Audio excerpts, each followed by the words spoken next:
Hey everybody, how's it going? How's the fragrance world? How's the fragrance life? Whoever just stopped by like super fast, thank you. That was like you were on here for like a second. How you doing today? What's your scent of the day?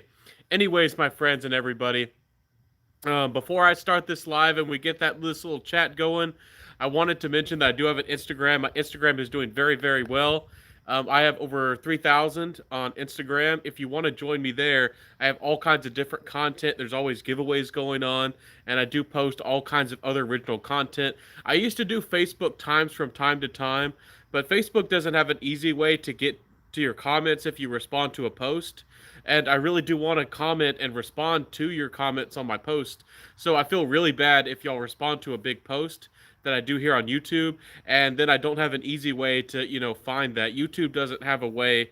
It's kind of sad that I can actually get to and respond to your post. So if you want to see more of me, I don't know if y'all do. If you want to see me more regularly besides the lives, here like on Fridays and Saturdays, I'm always active on my Instagram. I'm always posting stuff. So, anyways, everybody, how we doing?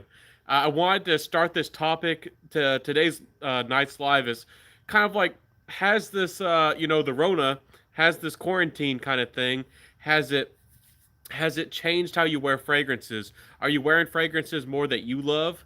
Do you wear fragrances that are more personal for you, or maybe nothing's has really changed for you? Have things changed? Do you care less about beast mode fragrances that last throughout the day? Do you wear different more fragrances throughout the day, or maybe you just don't have anybody to impress? Do you not really wear your fragrances as often? I want to open that discussion. I would love to know. Anyways, two loyal people, whoever you're here, lurkers, hello, how you doing? Anyways, my fragrance week has been pretty nice. I feel like my channel's doing pretty good. I like where it's going. It's really interesting to see that a lot of people have done Rona or like quarantine videos. I didn't jump on that bandwagon. You're not a lurker. Hi Eugene. I'm proud that you're not a lurker, man. I appreciate that you're here for me, man. How you doing? What's your scent of the day? Have you been watching? I think you like Frederick Mall a lot. Aren't you a big Frederick Mall fan? He's been actually going live a couple times on Instagram. Some big perfumers have also been on Instagram doing some lives. I don't know if all y'all got to see that. I uh, I think the owner of Mist. I don't even know all their names. I'm terrible. I'm a fragrance reviewer. I don't even know all their names. Mr. Zerzhov, the owner of Zerzhov, was on. I got to watch him today. The fantastic owner, the wonderful lady who owns Ormond Jane, was live on Instagram this morning, and I got to watch some of that live. And I also got to see for the first time the owner of Ex Nihilo, which was a very fun, interesting experience to get to see the man, the nose, the creator behind Ex Nihilo. If you don't even know who Ex Nihilo is, it's another niche brand on the scene. Most of their fragrances are more musk based. They're very light and kind of transparent. They have one called Cure Celeste, which means like so essentially celestial leather. It's very light and inoffensive and like a musky white leather, and I actually really like it, but it's pretty darn expensive. Maybe I'll get it one day. I really want it, but Centralized says, "Hey Ben, how you doing, buddy? I'm doing good.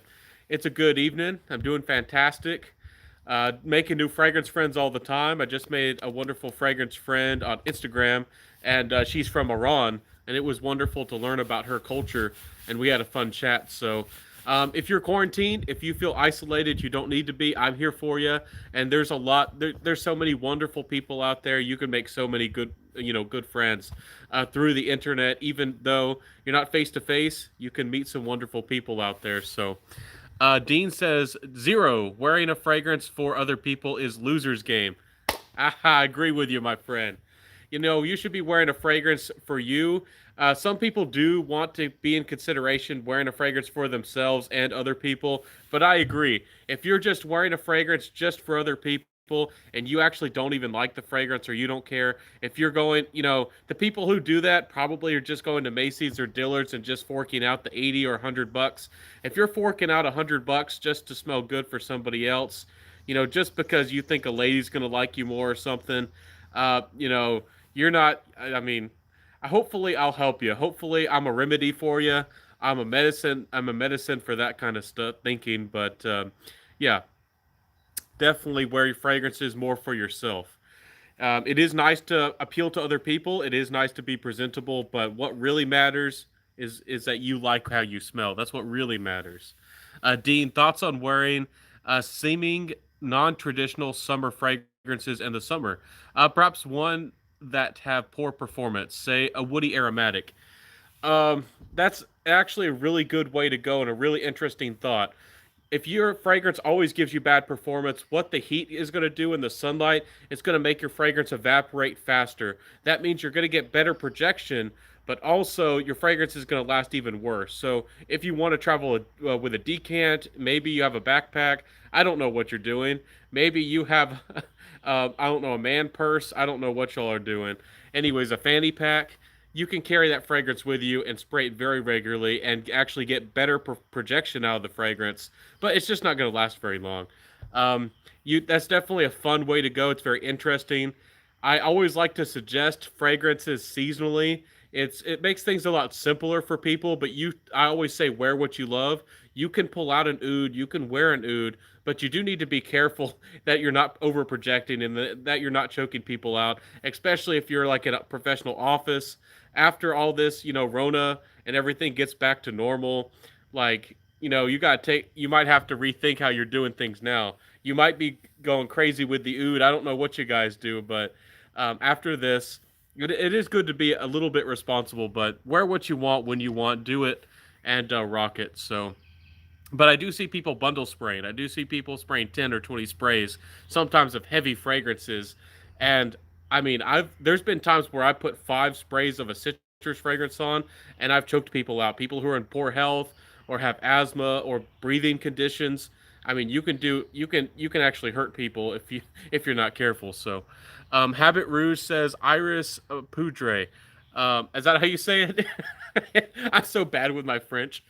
Anyways, sounds nice. I don't think I've tried the Iris one, but I have tried Habat Rouge. That's a really nice fragrance. Very classy, very classic. For sure, my friend. Ronald, how you doing? Evening. Hey, everybody. How you doing? I don't know if y'all are all the same clan. Y'all are really awesome. But I always feel like I see some of y'all with like Joey Cannoli. We're all like hopefully we're all a big fragrance family and we're all friends with each other. At least that's what I hope. So, hey there, Ronald. How you doing? Centralized says I have been wearing Centauri perfumes Gaia today. I think that's how you say it. That means Earth, if I remember right, or essentially, I guess where we live. So I need to try Centauri. That's by uh, Peter over there. His fragrance line. I need to try all of those. His 3 fragrances. I haven't tried them yet. I've heard some people like them and some people have mixed reviews, but I've heard it seems like they're good quality. It seems like they're really well put together. So that'll be fun. Hopefully, I can try those soon. Um, Scent of the day is Mont Blanc Explorer. Really nice fragrance, really nice choice, especially on the budget. I mean, that's one of those like can't go wrong with it. It's definitely carefree. Uh, Oh, hey Dean, you're going bold, man. I wasn't gonna be that direct like you are, man. I'm like all nice about things. I'm like chuckling and I'm like, hey, I'm like, come over here. I'm your friend, and you're just like, bam, slap them in the face. Yeah, if you're just wearing fragrances just for ladies, just hopefully thinking that they'll want to jump in bed with you because you're wearing a fragrance, it certainly does help with the package. But if you're not dressed sharp, if you're not trimmed up, if you're not walking and presenting yourself the right way, your fragrance is not going to be a magical pill. It's not going to be a magical spray that somehow changes you. It's not like an Axe commercial where ladies are going to start chasing you and like jumping out of their cars after you. I think some guys get a really bad impression about what fragrances are and what fragrances can do for you. Some of those commercials you see, like, I don't know if the people in the commercials, like Aqua di Gio and whatnot, I think one was like Dolce Gabbana Light Blue. I don't know if those people are Italian or not, but it always looks like they're supermodels and supermodel gals are chasing after them just because they put like one spray of a fragrance on. It would be nice if you could, if they could smell you or detect you somehow like a mile away, but that'd be kind of weird too. Anyways, What's up, Ben? Hey, Fragrance Journey. How's the life? How's the world? How you doing? Happy to see you here, my friend. I'm here to choke people out. Hey, if that's what you want to do, more power to you. If you work in a place where you can get away with that, or if you just don't care, I mean, do what you want, man. I'm not trying to restrict you. You got your freedom. I don't know if you work for yourself or what, but hey, man, live your life. Don't let me or anybody hold you back. That's not what I'm about. And like when I recommend things for seasons, and like when I recommend things for possibly a suggestion for a possible age group, I've had some people here and there like get annoyed about suggestions and age. It's just purely a suggestion to give you a reference point. If you're a mature gentleman, you want to rock polo red, ultra mall. If you want to rock anything, you can wear it and rock it. If you're a younger guy, hey, if you're 18 and you want to pull out Encre Noir, I mean, power to you. You're a bold guy. If you're like 16, 17, or 18 and you can pull out Encre Noir or some of these dark, complex fragrances, or maybe you like to wear your dad's Anateus, I mean, hey, rock it if that's what you like. So, hey, everybody's saying hello to each other. Hey, Centurion, how you doing, my friend? Happy to see you, Centurion. How's the life? What you been wearing? What's your scent of the day? Did you get that bottle of Xeno in? I think I saw that you got Xeno. I think you said that you got 5 odd hours of performance out of it. I think it's been reformed a couple times, but I still think it's good for 20 bucks. It's more of a dark balsamic woody fragrance, but even if you get 5 hours, it's less than 20 bucks. It's a 4.2 ounce bottle, and I still think it smells pretty good. So I like David Off-Zeno, but maybe I'm an old soul. I don't know. Stefan Fragrance, what up, Benjamin? Hey, Stefan, how's the world? How's the life? How are you doing? Happy to see you, Stefan. The Brad Pitt of the fragrance game in the house. How you doing, my friend? How you doing? Centurion says, "Hey Barry, yeah, hey everybody, how you doing?" Frank, I watched your. I think you saw me. I was in your live, with Ava. That was legit. I don't. Some of y'all are getting together and having some awesome lives. I need to do more of that. I'm getting kind of jealous over here. I need to hang out with one of you guys. Some of y'all are having some really fun conversations. Ava knows her juice and her stuff. And Stefan, you're awesome over there. I enjoy your personality and your content, and you're kicking it. And don't ever feel bad if you're limited on a budget. I think you said you're limited to like $60 fragrances. Hey, I was there. I started buying cheapies, and a lot of us start that way, and a lot of us love cheapies. I still love cheapies. I'm actually going to showcase David off Zeno a little bit tonight, and I don't know if y'all have seen this little old gem, but this is Silver Shadow by David off. I with a little bit of that stimulus money and all, I bought some cheapies, and I think that some of the cheapies out there really need some love. I talk about cheapies here and there, but I don't hear a lot of people talking about cheapies that much or that often. And there are some really nice, affordable fragrances out there for people on a budget. So don't feel bad because I still wear cheapies all the time. You see that I have some really nice niche fragrances I like. I got Jubilation 25. I got some stuff I really like over there, but I still enjoy this stuff. I mean, hey, I don't know why you wouldn't, unless you're super super picky. I don't know. Let me catch up with the comments. Fragrance Journey forgot to say hi to Eva for you. Darn. Yeah, Ava's got a personality. Love her personality. I remember you throwing that curveball at her about extreme. I won't even say the word. I don't know what that'll do to me on the YouTube algorithm. I won't even say the word, but you know what I'm talking about. That was funny to see her reaction. She's like, what the heck are you talking about? Anyways, yeah, she's super awesome. Thoughts on Tom Ford London? I don't remember. I don't believe I've tried London from Tom Ford. I think I remember seeing a fragrance called London by Whittiam, but I don't remember seeing a Tom Ford fragrance called London.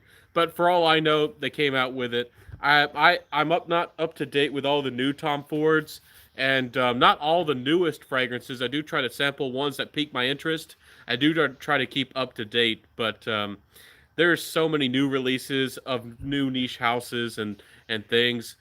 I do need to put out a bunch of new videos for y'all of like designer fragrances that are getting pretty popular. I think that Paul Rabanne's 1 Million Lucky. I mean, yes, if you're big into niche and you're big into quality, it might not be for you, but hey, 1 million lucky smells really nice. It's pretty easy to pull off, but it is really sweet. But if you really do care about being attractive to the ladies, that one can help a little bit. Uh, have you ever watched the old 70s and 80s TV ads for high karate? You will attract women. I think that was a Jet Sense was talking to. I think he had one of those fragrances, and he still likes those in his collection. He has fond memories of like smelling like the 70s and the 80s like that. I need to check out the commercials. I think I might have, but it's been a long time. I'm a 90s kid, but I do like 80s culture, and I definitely don't love modern culture that much. So I definitely like how things were like in the '90s in a lot of ways. So hello, my friend. Yeah, hey Sam, how you doing? Happy to see you. Sam Broom says hello. Yep, I pulled off 37 sprays of Ted Lapidus, baby. Shoo, man. Did you get? I mean, I guess did you stay inside? Did anybody get to smell you, or did you enjoy wearing 37 sprays? I mean, hey, if you're in your house, if you're quarantine, wear what you want. I mean, even if you're out, wear what you want. But I mean, you could wear as many sprays as you want. Whenever even if it's not the strongest fragrance, if I overspray, it tends to mess with my Zen state. I like to be like, and I like to, be peaceful and meditative. And sometimes if I try to meditate, or even if I'm trying to go to sleep, if that fragrance is still performing, it can wake me up. It can make my sleep not as good. I told y'all how good that Rogba fragrance, Rogba by Latafa fragrance performed. That fragrance was like a crazy 14, 16 hour plus fragrance. And I told y'all about when I was trying to go to sleep, I had it sprayed on my wrist, and I was falling asleep, and I put it up to my nose, and it actually choked me out. I choked myself out on a fragrance. So, anyways, Ted Lapidus is nice. Yeah, they have that's some nice old school fragrance for sure. There's some good ones. David off Zeno here. I'll talk about those in a minute, but I, I, I really need to get the leather blend.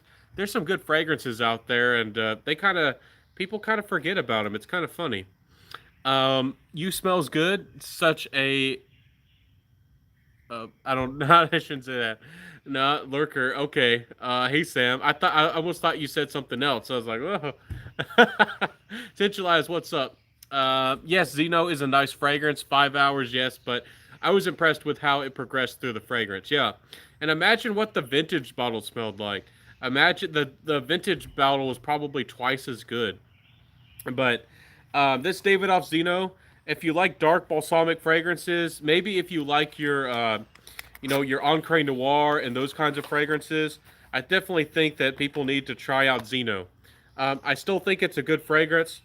It does smell a little bit old school, but I don't feel like it smells terribly old school.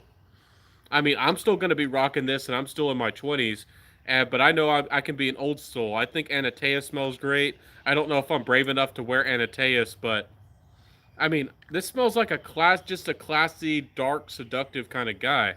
Uh, you know, got those smooth grooves going on. I mean, I don't know why a lot of people feel like things get outdated. And I'm not trying to beat up, and I'm not even going to mention the channel's name, but there's a couple of young guys, and they review fragrances, and they were saying, I understand if you think that Aqua di Gio, the original, isn't that modern anymore, but they were saying stuff like Dolce Gabbana, the one was outdated, and they were talking about like the original YSL was outdated, and the original Coach was like, and even like Coach Platinum, they were like telling people to forget about it, and then they're not worth wearing anymore. I guess some young guys want to jump on what's the most popular fragrance. If it didn't come out in the last 3 months or 6 months, they think it's old news. But I don't think that way. I don't look towards the.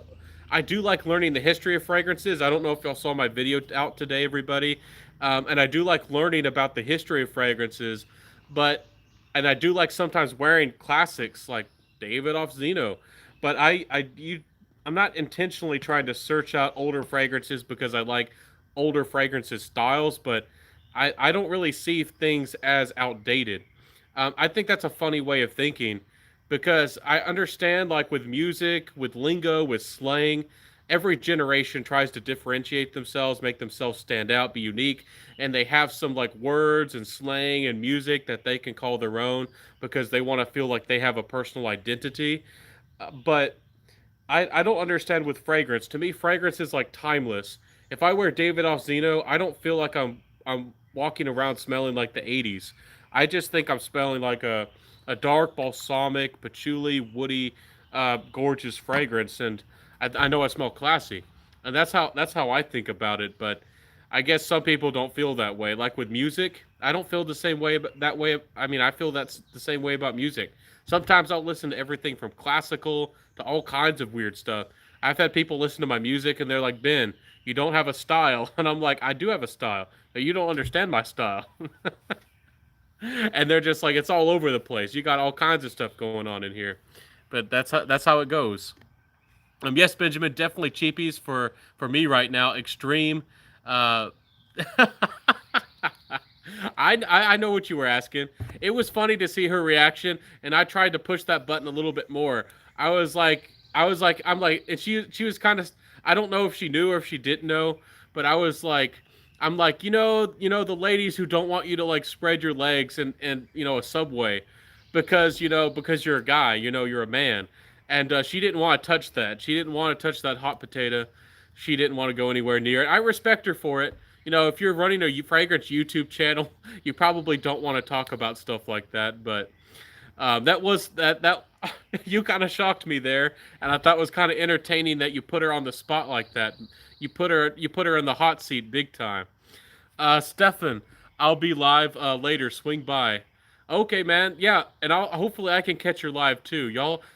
There's a lot of really fun people. I don't know if y'all watch Joey Canoli. Some of y'all are really fun. It's really fun to hang out with y'all.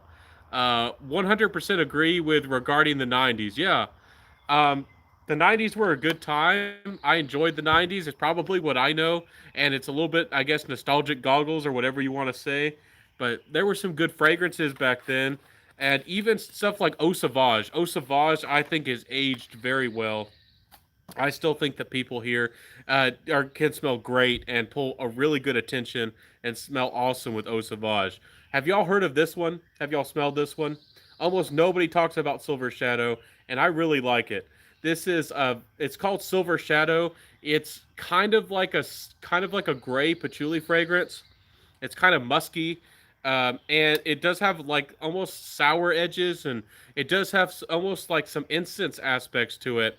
But it's just a classy, timeless, like laid back patchouli fragrance. That's what I get out of it. And this stuff actually gives me really good performance. This will give you a 7-8 hours performance, no problem. And I'm sure this has been reformulated.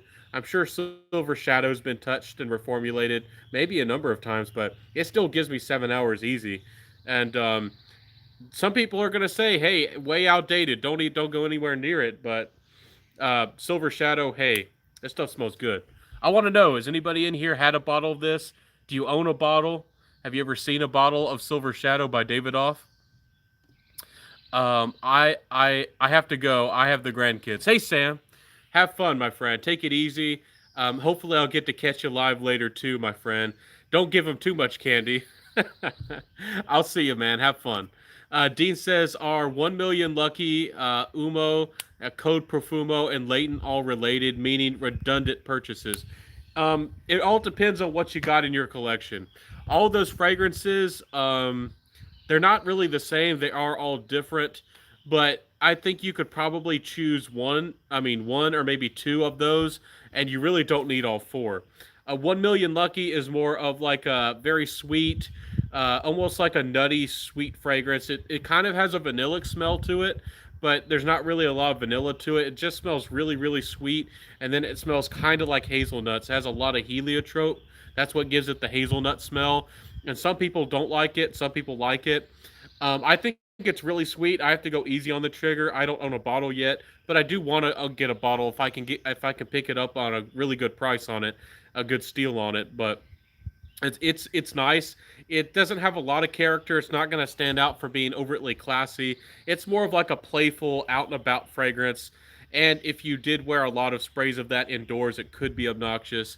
If you're thinking about umo as in Ferragamo umo, I think that's one is the one I call the tiramisu fragrance or the coconut cake fragrance, and it smells great. I really like it. I do smell a coffee aspect coming through that really saves the fragrance. It is overtly sweet. You probably could pick one or the other. You probably don't need lucky if you have umo or vice versa. Code Profumo is almost like it does smell like root beer. It almost does smell like a flat Coca-Cola. It kind of has that vibe, where it's kind of like dark, almost dark and kind of sweet, and has a little bit of resonance to it. But to me, for Profumo, doesn't have a lot of character. But again, some of those linear fragrances, people really like them because they get they get compliments. Linear, mass appealing fragrances that don't change a lot often get a lot more positive attention. I think that Leighton is good. I do think Leighton is a good creation and a good fragrance, but I think it's way overhyped. I also think that Leighton shouldn't cost as much as it should.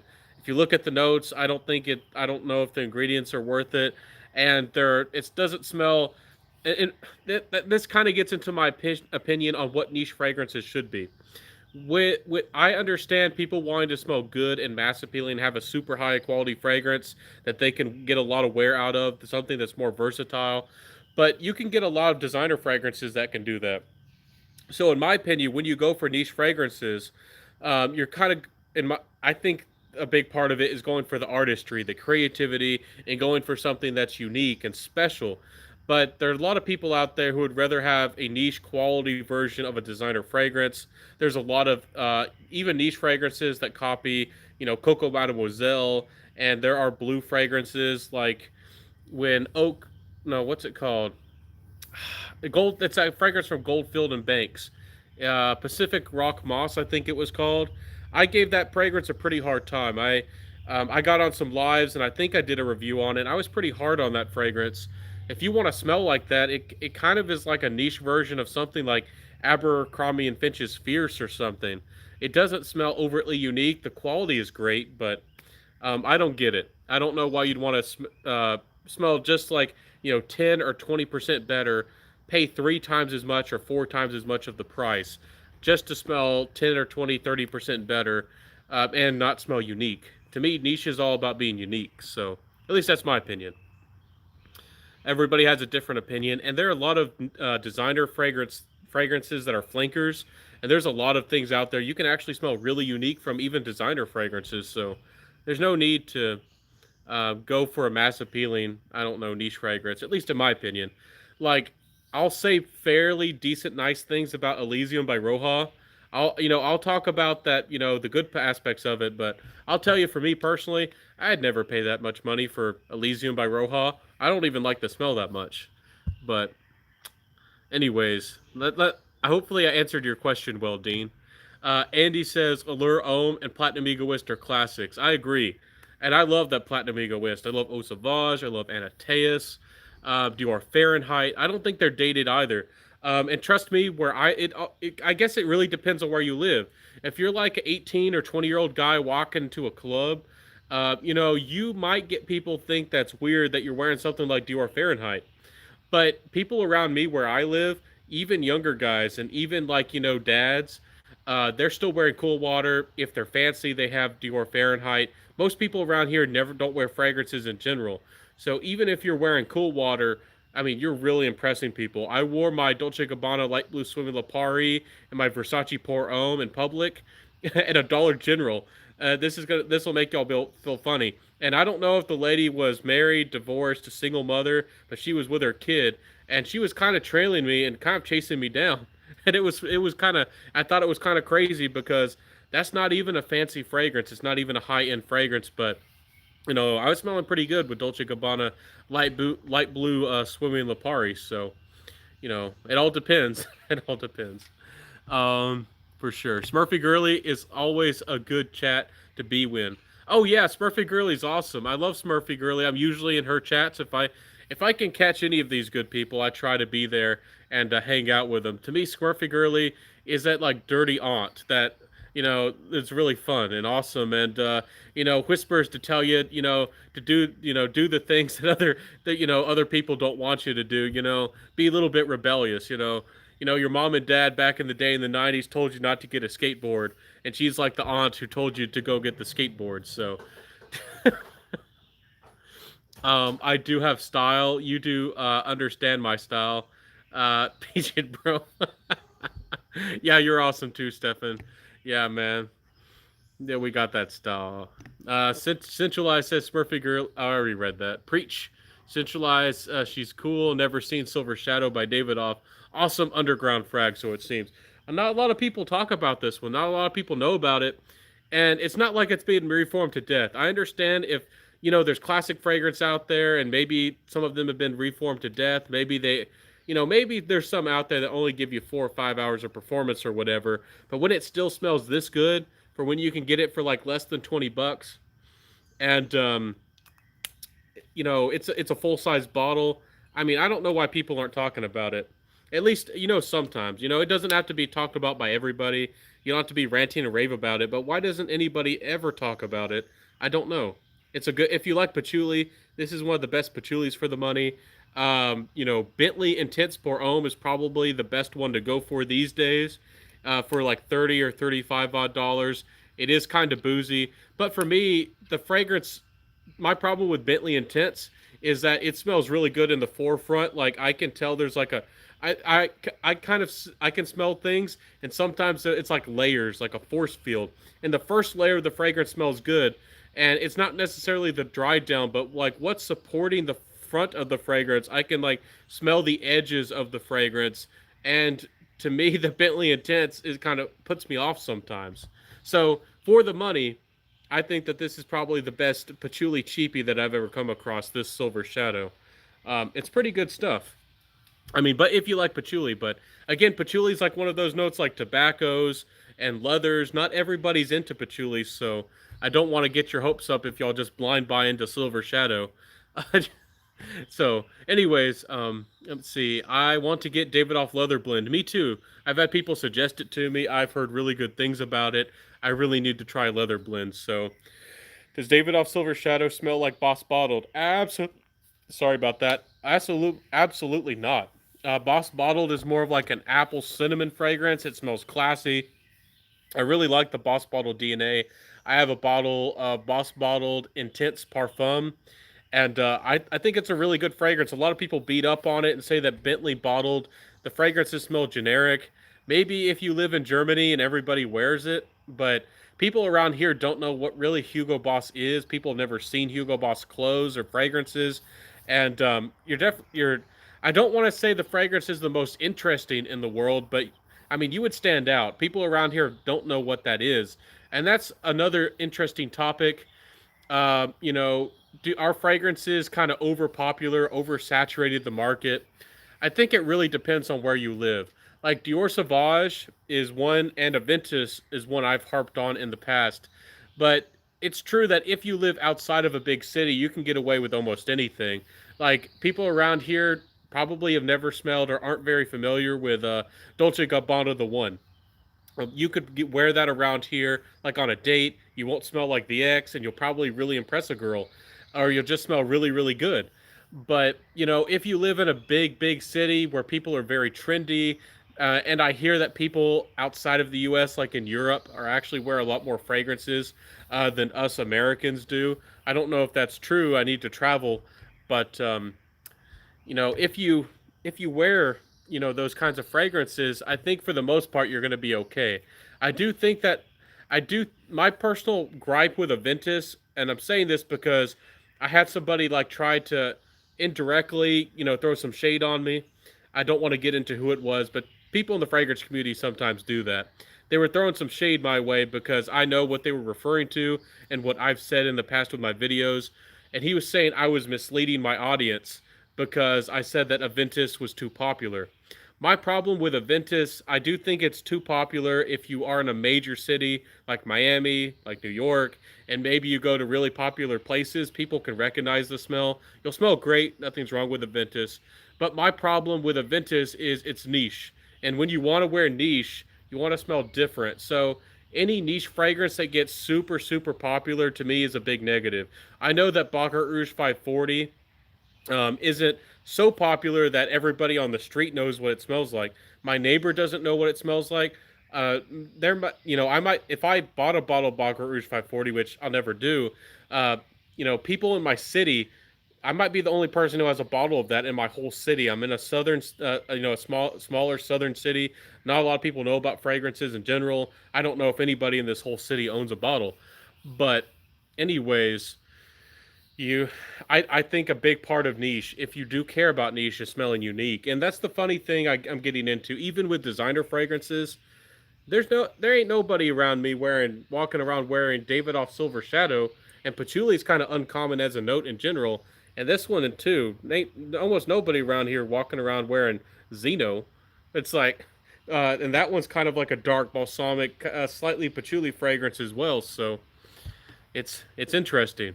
It's an interesting topic. I'd love to know your thoughts on it. Um, the man, the myth, the legend. What's up, brother? Hey, Nathaniel, how you doing? Finally pulled the trigger and started moving into niche. Bought Bleecker Street. Had been hesitant due to the price. Bleecker Street is a really fun fragrance. It's pretty blueberry heavy. I really like it, and I think it's a fun fragrance. It's very like whimsical and carefree. It's pretty playful. My problem with Bleecker Street, if I was to give it any criticism, is I don't know when to wear that fragrance besides spring. It's very fun. It's very carefree. I think it's one of the best quality smelling, like one of the best smelling Bond number nines out there. But I just don't know when I would wear it. But if you like the smell, rock it and wear it anytime, anywhere that you want. Also, I'm not sure, but if I remember right, Bleecker Street might have not given me as good performance as some of the other Bond nines, but I'm not sure. I need to test it again. But let me see here. Hi, Ideal Cologne versus Edition Blanche. Wolf Wong or Wong Wong. Ideal Cologne versus Edition Blanche. That's an interesting thought. Edition Blanche is one of my favorite summer fragrances. I consider it one of the best designer fragrances on the market. It's one of those high-end designers, though. Some people don't even want you to call it a designer, like Hermes Eau Trace Fresh. I mean, if you get it on discounters, if you are able to find a sale on it, it's like 70 odd dollars. If you paid full retail, it can be 100 plus.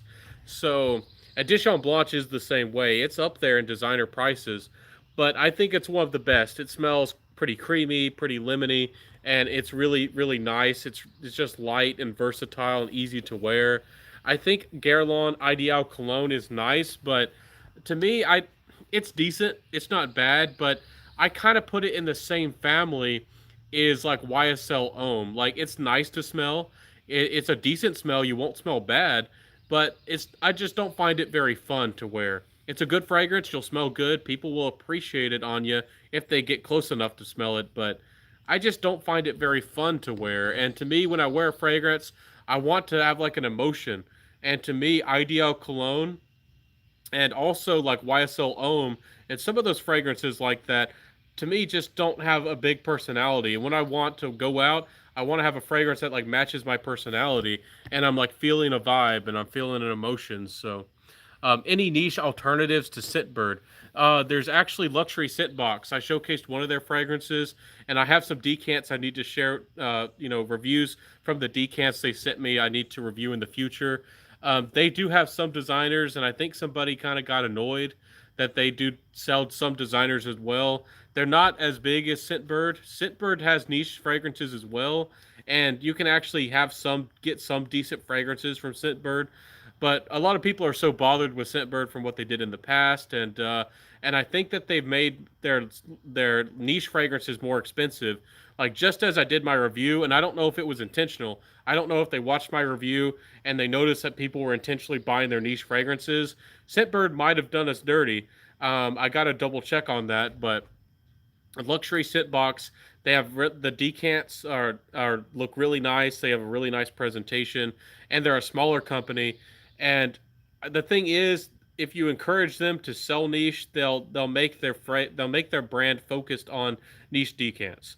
And I think that supporting the companies and telling them, that's what you want, that'll encourage them to actually make that company the way you want to. It's like any company, they'll go where the money is, they'll do what's bringing them money or success. So They're good. There is the Fragrance Decant Boutique. They're great. MySamples.com. And I heard that Crystal Parfums has decants as well. There are a number of really good sources for decants. If you ever have questions, just ask me or people in the fragrance group, and we'll make sure that you're going to a legit place. But myfragrancesamples.com, the Decant Boutique, and you can also go to Scentbird if you don't mind those little daubers, and you just want to get just an impression, a small impression of what that fragrance smells like, and save a little bit of money. Even Lucky Scent has those little decants. So let me see here. Centurion says there's a lot of niche out there that can be bought for the same, if not cheaper, than some designers. Penhaligon's, Molinard, indie houses are great quality. You're right. Sometimes you can watch for a sale for some of these niche houses that aren't as popular, and sometimes you can get crazy prices. Before I did my review of Timbuktu, you could get a 30 mil of Timbuktu for close to 30 if you looked at the right places, and a 50 mil for close to $50.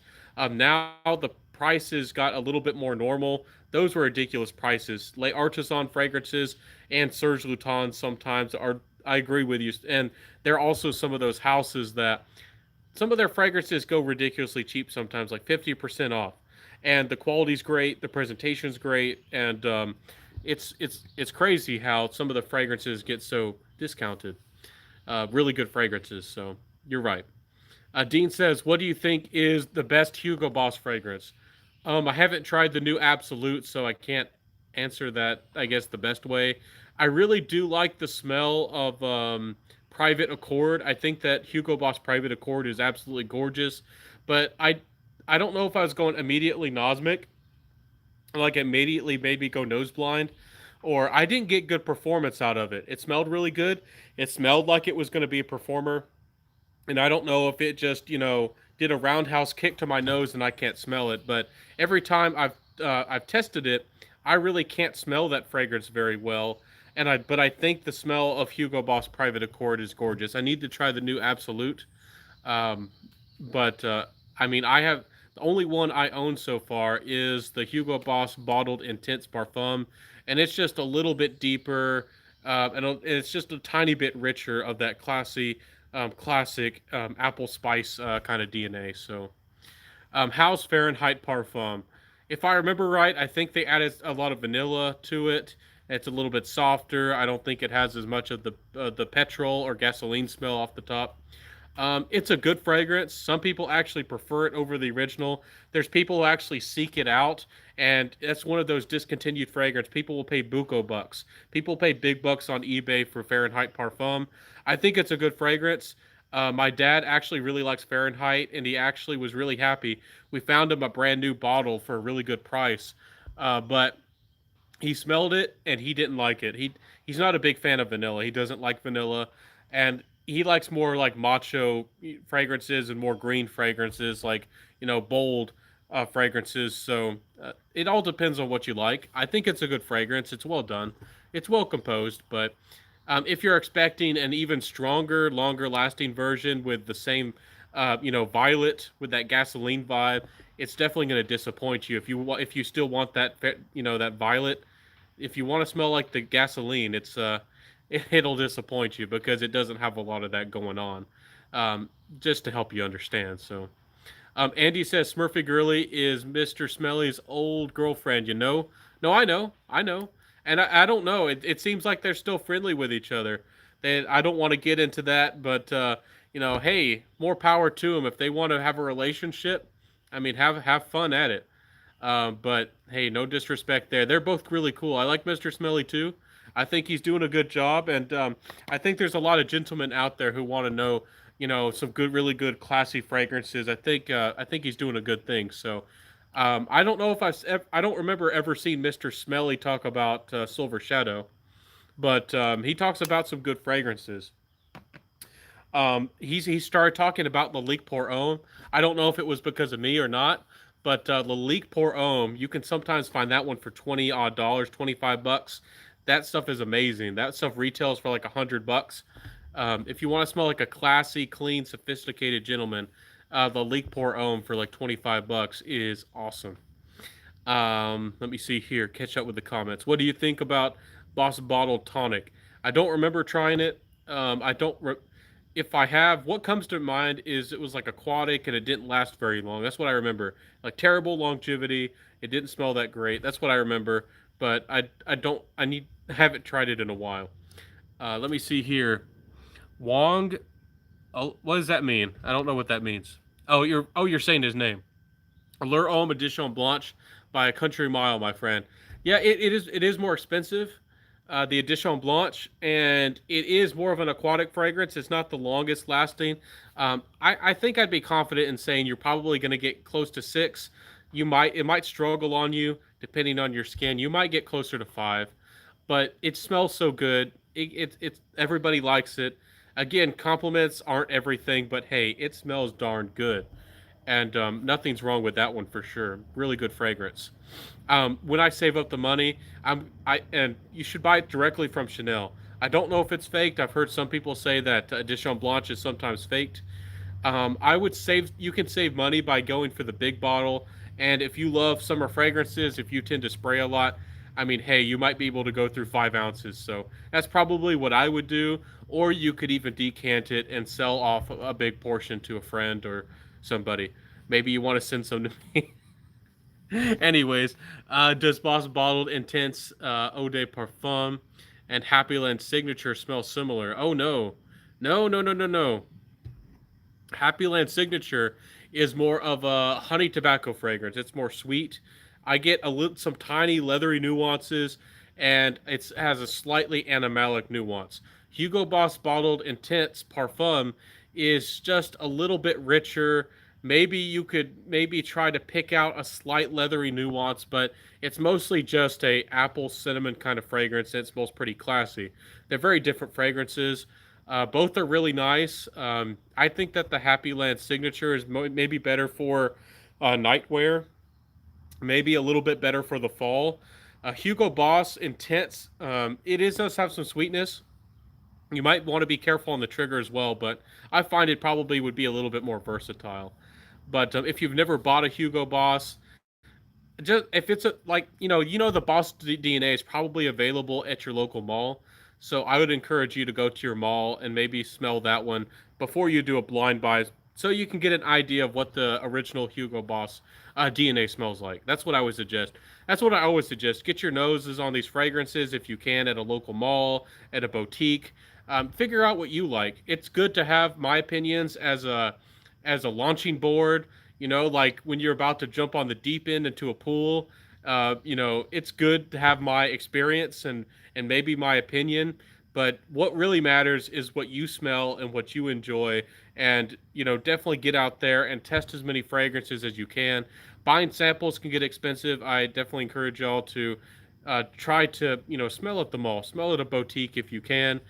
I blind buy, but I try not to, but I do that as a fragrance reviewer, and I try to find good cheapies, so I'm guilty as charged. But if you want to be careful with your money, don't blind buy. Have you tried the Monsiage line? I haven't tried that one. Who makes that? Monsiage. I haven't tried that brand. I probably shouldn't I? Hmm. Y'all put me on to new stuff. What's your opinion on Dior Homme Intense versus Valentino Umo Intense? Very interesting question. My opinion about the Valentino Umo line is that it's hard to describe. Y'all really do need to smell a Valentino fragrance if you've never smelled one. To me, they kind of smell darker. I like Valentino fragrances. That Umo line had this like iris kind of smell, but it also was like a dark kind of feel. But it almost was like a dark floral kind of feel without much of the florals, if that makes sense. It was like a dark kind of vibe, but the dark vibe felt like a floral smell, if that makes any type of sense to you. So I think the Dior Homme Intense is probably the one that's going to be more loved, more appreciated, more liked. The Dior Homme Intense smells a lot more playful. It's a lot more sweet.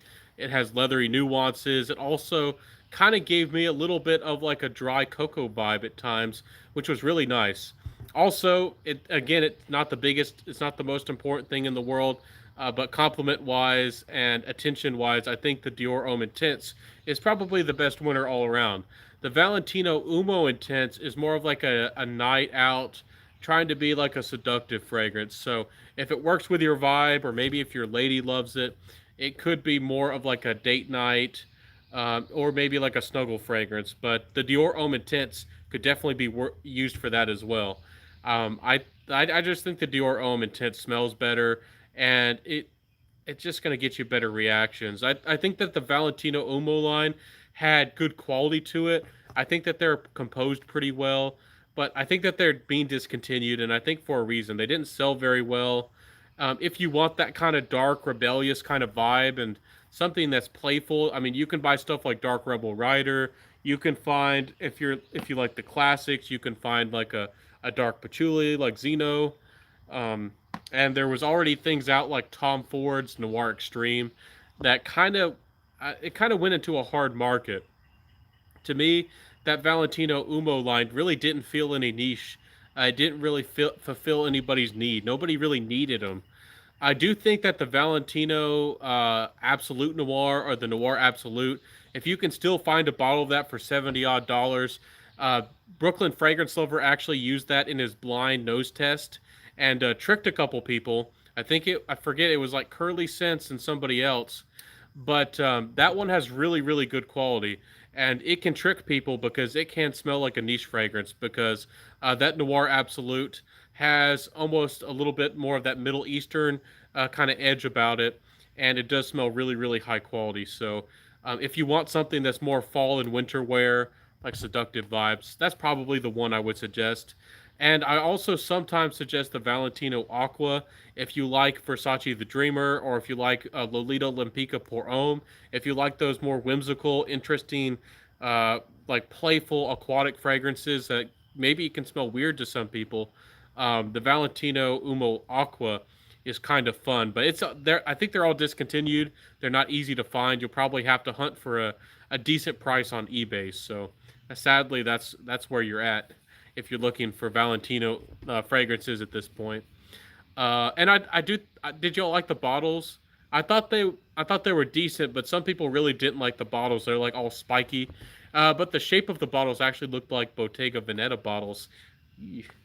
Anyways, what do you think about Tom Ford's Oud Wood? Is it worth the price? That's a hard question. I really like Tom Ford's Oud Wood. I really like some Tom Ford fragrances. I like Tuscan Leather. I like Italian Cypress. I like Costa Azzurra. And I think the Oud Wood is a great oud fragrance. I also think it's iconic. Iconic.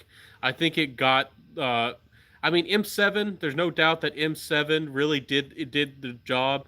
But I think that Oud Wood by Tom Ford got most of the Western world introduced and really, really getting them really interested into oud. I mean, M7 started it. There's no debate. There's no doubt that M7 started the interest really into oud fragrances to the Western market. But to me, Tom Ford's Oud Wood really did the job. I find that it's a really smooth, really nice, like leathery nuances.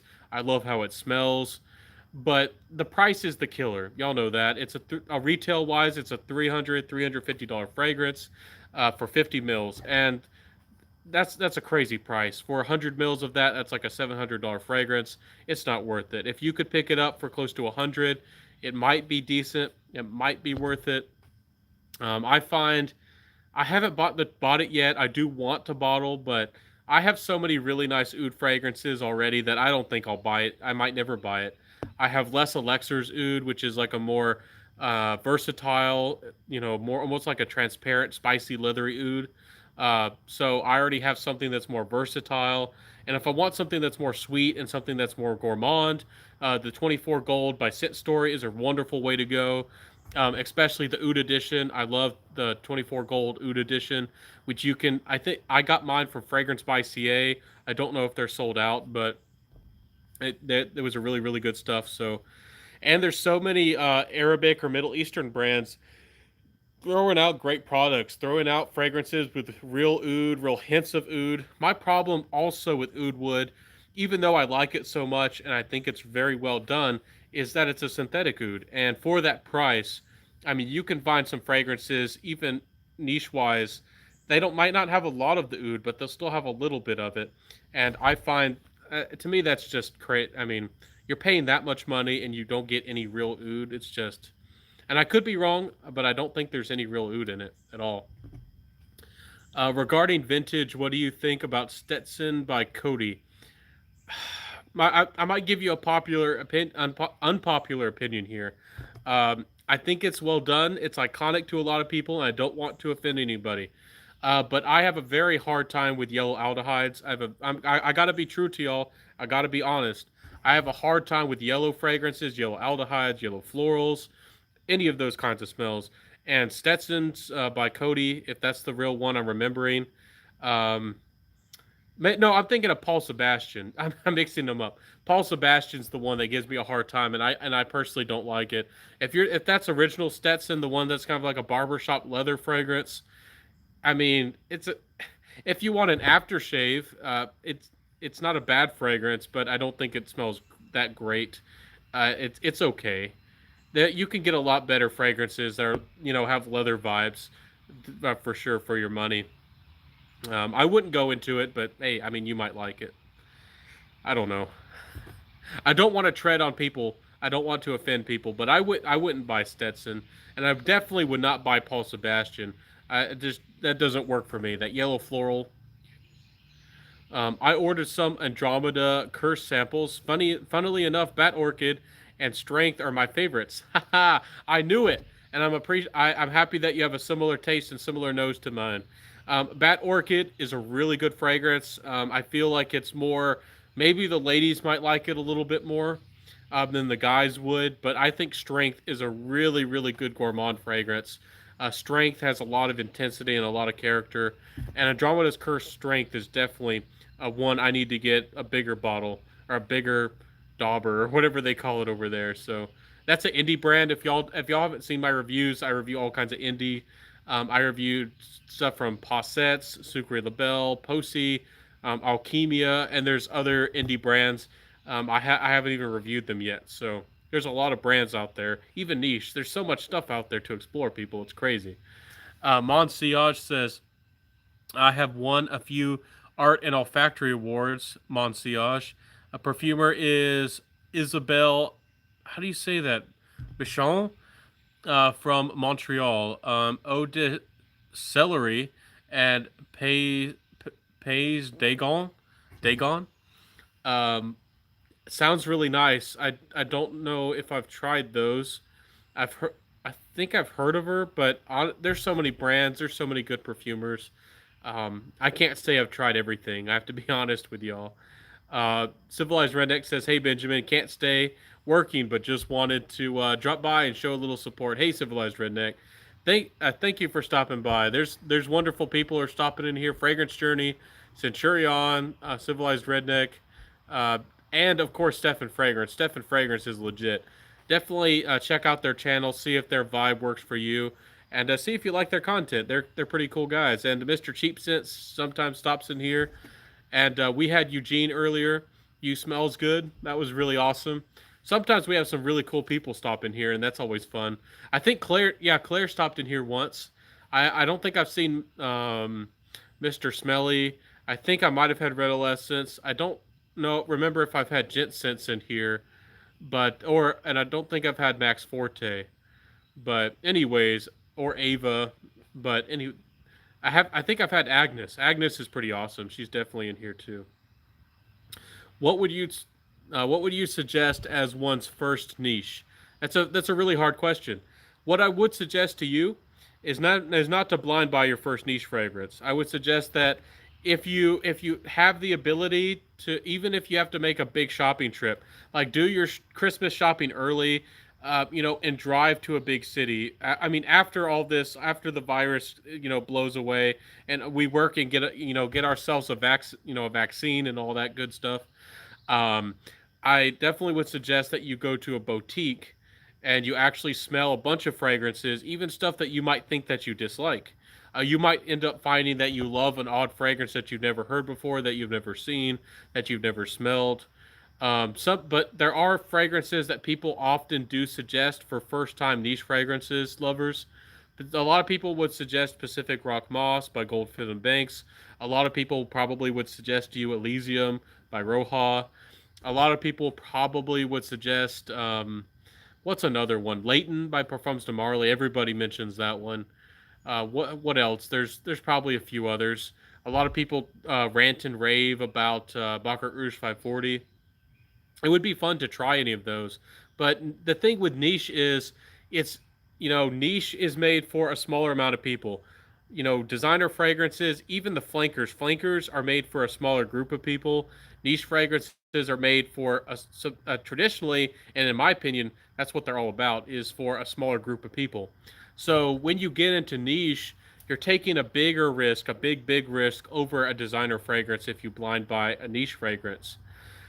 I really like Jubilation 25. I think that anybody who dives into niche fragrances needs to at least try or experience Jubilation 25.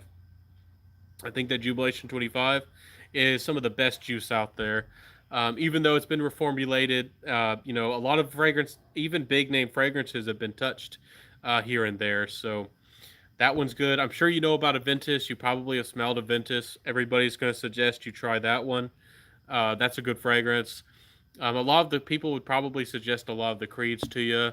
Millesime Imperial, Virgin Island Water. But I probably would steer you in the direction of maybe trying a like a Ormond Jane or Carnar Barcelona. Carnar Barcelona has some really good wearable, versatile fragrances for the money. Serge Lutens, they do have some more vintage fragrances or vintagey, but also some Serge Lutens are really, really good for the money. I really like Serge Lutens. Nichane, I'm not sure. I'm not sure who I love the best as a niche house. I pick and choose like I do just with my music, but Nichane is up there. Also, Nichane is doing a fantastic job, and Tiziana Terenzi also is a really nice house. If you don't want to get the same old Aventus and you want to be a little bit different, you could get Hoctavat by Tiziana Terenzi. That one's really versatile. You could get away with it just about anywhere, anytime, and it smells really, really good. Let me see here. B Paul. What? I'm trying to catch up. What do you mean? What does B Paul stand for? You got to spell it out for me. I'm terrible. Has some indie gems. There are some really good indie fragrances out there too. Some really good brands. Amouage Reflection Man and Nishane Hoctavat would be my first niche picks. Great. Yeah. Reflection Man is very clean, sophisticated. It smells it would be perfect for like a groom or for like a wedding, or if you're trying to be kind of classy, but it's super inoffensive. Nishane's Hoctavat is its own little fragrance and has a little interesting twist on what Aventus kind of is. It's its own little thing, and it's really nice. You could go for Tiziana Terenzi's how do you say it, Orion? That's their kind of interpretation of Aventus. Orion by Tiziana Terenzi might be a really nice one to go for as well for your first niche. But again, if you can get a sample, that's what I probably would suggest. Black Phoenix Alchemy. I've looked at them. I really want to get their sandalwood oil. They make atars and highly concentrated oils. They look beautiful. They look nice. I just haven't dived into them yet, but I'm dying to get one of their sandalwood oils. And I know that they do really beautiful, high quality ouds and lots of beautiful work. So if y'all are ready to dive into the world of real Mysore sandalwood or real sandalwoods oils and for like layering and those kinds of things, or even oud, Black Phoenix Alchemy looks legit. I've heard very good things about them, and I haven't dived into them. They're expensive, but when you get that kind of quality, they're expensive. So sadly, it's true. That's how it is. Anyways, any more questions y'all want to shoot my way? We've been on here for over an hour, but what kind of other thoughts do y'all have? Did y'all see my video today? Did y'all like the insights onto how I make my fragrance videos? Did y'all enjoy my insights, maybe into some of my opinions about, how a fragrance review should be done? When I do fragrance reviews, I try to inform or help y'all understand the fragrance. But I was trying to make the point at the end. I don't know if y'all watched to the end of the video, but I was watching somebody on Instagram and they were criticizing YouTube fragrance reviewers because they don't get into the history a lot of the time. Sometimes they don't. They're not even aware of the history, and I think that history is important. I think that's nice, and maybe the fragrance community on YouTube could get a little bit more interested in the history of like a perfumer or a fragrance, or even the perfumer's intent. But what it's a lot different if you get on a blog. It's a lot different that you read a big article post written by the main staff on Fragrantica or Safler Bond or something. It's a lot different if you're actually that interested.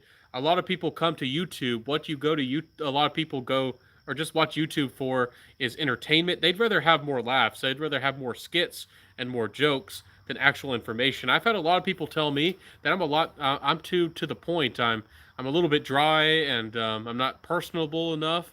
And there's people out there criticizing people even like me and telling them that they want more history. And it's good to know the history of a fragrance, especially if it's historically significant. I don't think I've ever done a review of like Chanel number 5, for example. But if I did a review of Chanel number 5, I definitely would dive into the history and tell y'all a little bit of the significance of Chanel number 5 and like what it did for the fragrance world. But I don't do reviews of big fragrances like that too often. I just, people already only watch like the majority of people cut off on average of 4 minutes on one of my videos. And, the average person, 4 or 5 videos on a YouTube channel is actually really good. They call it like a watch time or a retention rate. And, if I start talking about those, history, the people just want to know if it smells good. What's it going to smell like? What are the notes? What's the performance? And all the good things that hopefully y'all enjoy that I do.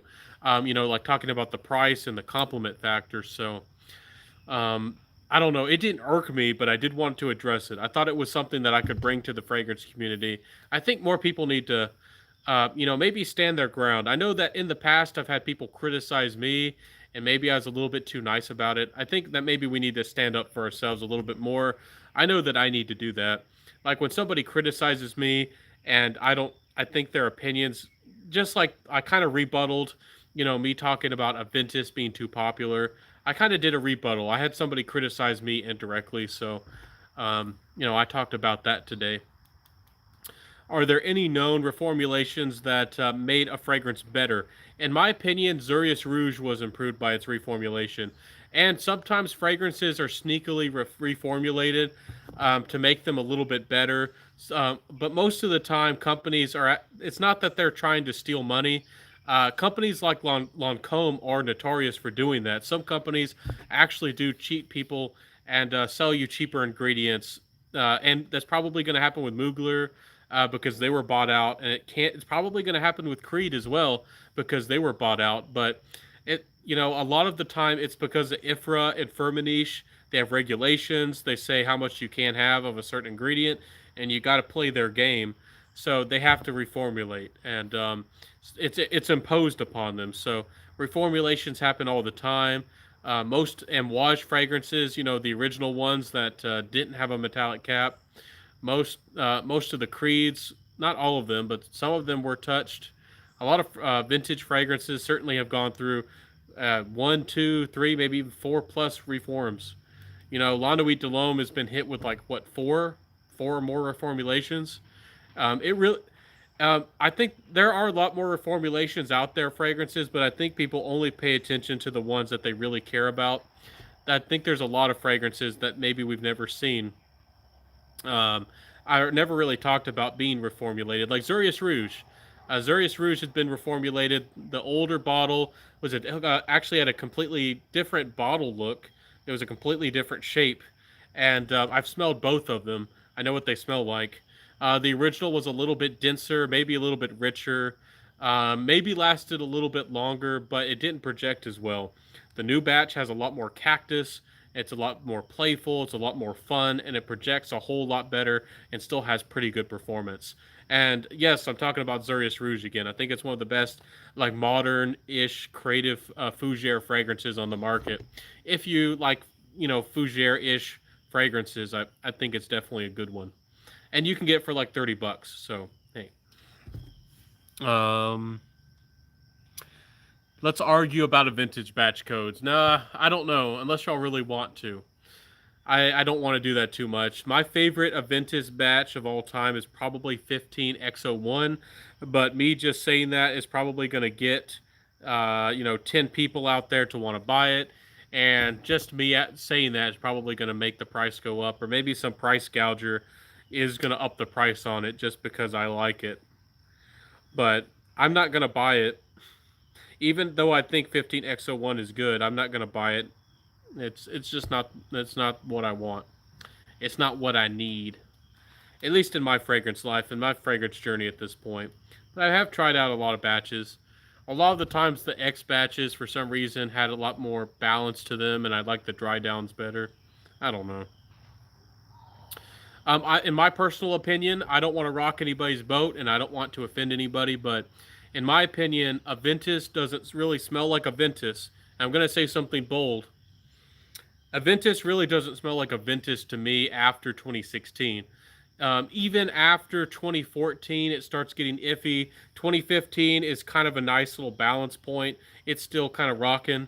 But even 2016 is kind of iffy. But after 2016, Aventus doesn't smell like Aventus to me anymore. It's just a fresh, fruity, happy fragrance. It doesn't have any of the smoke. It doesn't really have much of the ambergris anymore, and they just stripped it of all the oak moss. It doesn't smell like a Ventus doesn't smell like a Ventus anymore. I, that's just my opinion. Some people like the modern batches, and to some people, modern batches, 2017s, 2018s, 2019s, or whatever, to them, that's what a Ventus is. And to me, what a Ventus is 2012s, 2013s, and 2014s. That's really what a Ventus is.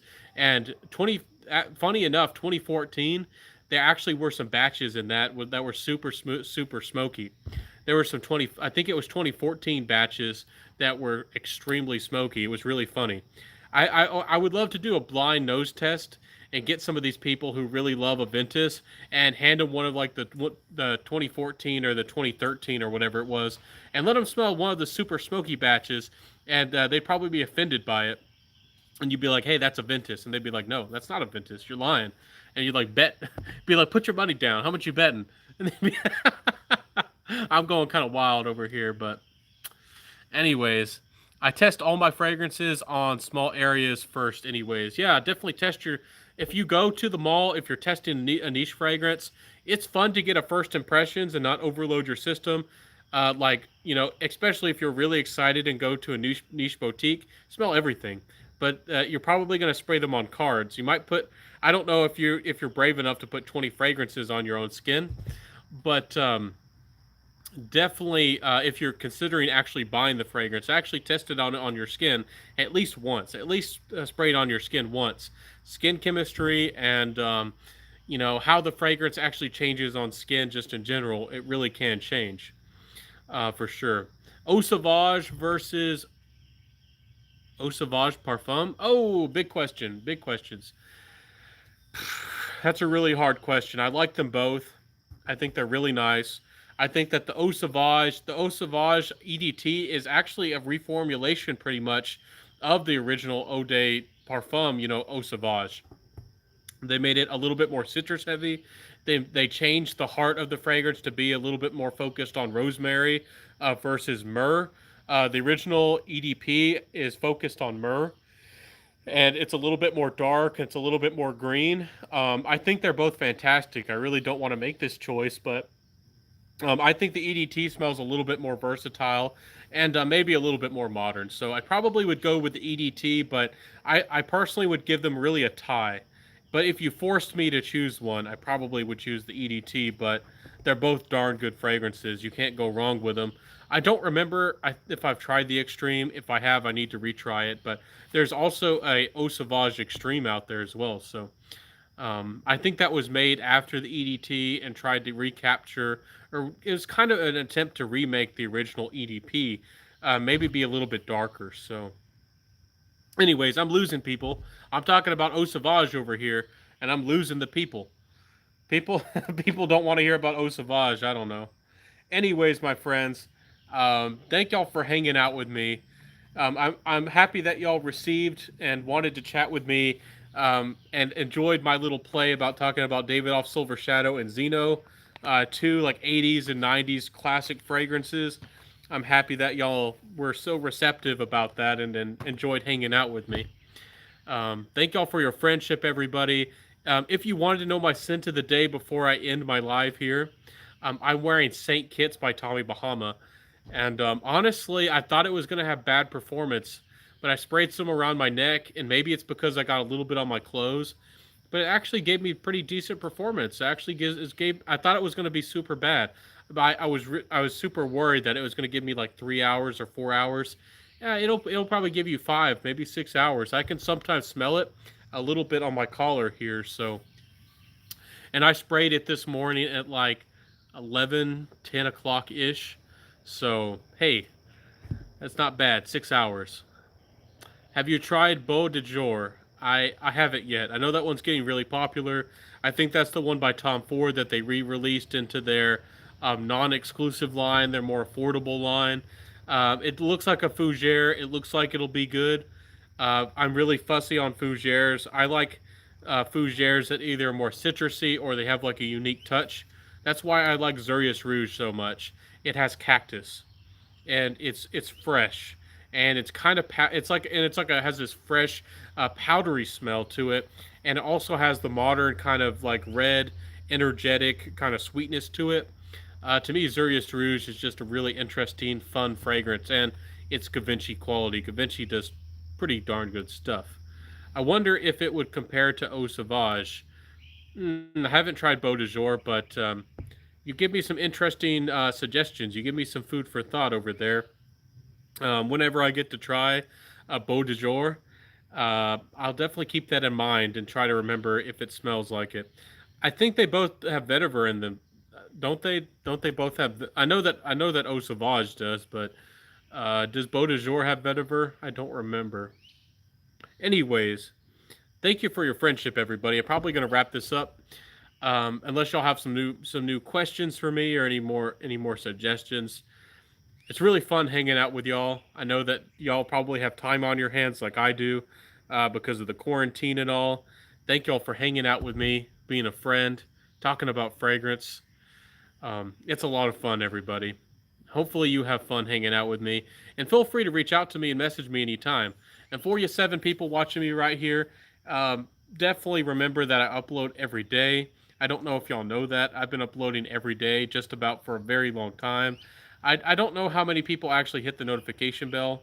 I don't know how many people actually um, notice that how much content I put out. I used to put out videos every Monday, Wednesday, and Friday, I think it was, and I switched things out around a couple times. But I mean, I'm putting out content. Oh, if you think I'm a content creator, or if I'm a YouTuber or a fragrance reviewer putting out a video every week or two times a week if you're lucky, I'm putting out at least 5 videos for you a week. And with these lives, if I me putting out I could put out as much like what is that, eight maybe 9 videos a week. So let me see here. I am ready for a cheapy top 10 list. I'll get you a choppy. I'll get you a choppy chippy uh, top 10 list, Davis, and hopefully you like the those decants that giveaway from headed your way. Hopefully, you get that pretty soon. All those Alexandria fragrances. So, hope that you enjoy those and let me know what you think when you get to try them. Yeah, those list of monthly fragrances you were. Yeah, I'll do those more often. That was my original idea. I'm not trying to be pretentious, but I do like to tell you and tell the world that I know it's not the most creative idea in the world, but I started it, and some fragrance reviewers have started doing it. Just like I think it was I'm not sure if he was the one that started it. I think it was Big Beard Business started the weekly fragrance rotation, and then just about everybody started doing the video as well. So, you know, I guess that's a big compliment, isn't it? It's actually a real compliment if somebody copycats you. It's the biggest. What is it? The biggest compliment in the world. How many fragrances do you own? Well, I usually fluctuate between anywhere from 60 or so, but after buying all of these cheapies and uh, doing my big haul, I have a big haul video coming for y'all. I'm probably closer to 80 now. So I have a bunch of fragrances to show to y'all. I don't know if y'all have seen them all, but I have a lot of stuff I've been buying here and there. And recently I did a big fragrance net buy. I showcased some of the fragrances on Instagram. So again, Instagram.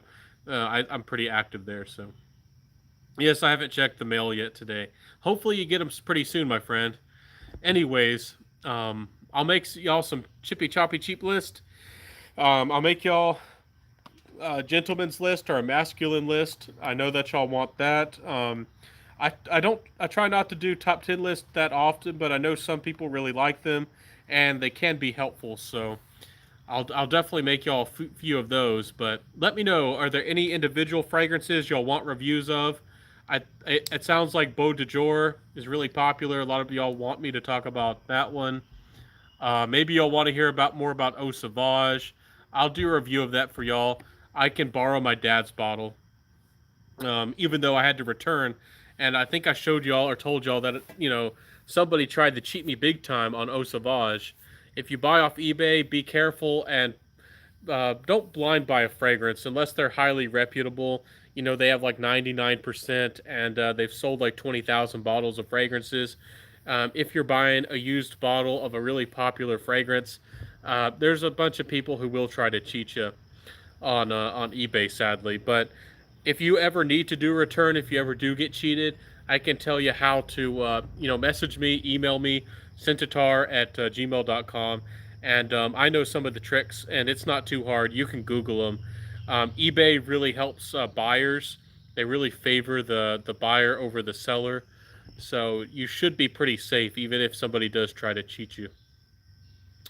Nose, nose, no notes. Hey, Benjamin. Hey, how you doing, my friend? How's life? How's the world? Yeah, a masculine list too. Yeah, I want to make a masculine list. Hopefully, you like that idea. Because I think that there's a lot of modern fragrances that smell good. The mass appealing blue fragrances, but I don't think a lot of them are particularly masculine. Like, I don't know how a lot of people felt like, but when I reviewed Jeremy's fragrance Office for Men, I even made that a point in my video. To me, a shampoo smelling like a molecule like fragrance that's kind of ozonic and all that stuff. To me, that doesn't smell very masculine. It doesn't smell bold. It doesn't have like vetiver or strong musk. It doesn't have like a strong leather or tobacco or coffee. It just smelled like like like after it's like you used a bunch of Axe body body shampoo, and it's you kind of get that smell like after an hour or two after out of the shower, like your skin kind of smells like that. So it kind of smells like you took a shower, using I don't know, you know something like that. So let me catch up with the comments. I like blue fragrances. What group of fragrances is Aventus in? Yeah, nothing's wrong with blue fragrances. They have their time and their place, and a lot of people like them. They're good. And you use eBay. Yeah, definitely be careful. I use eBay a lot too. But just be careful, especially if you blind buy a fragrance that you've never smelled before, especially if it's used or anything.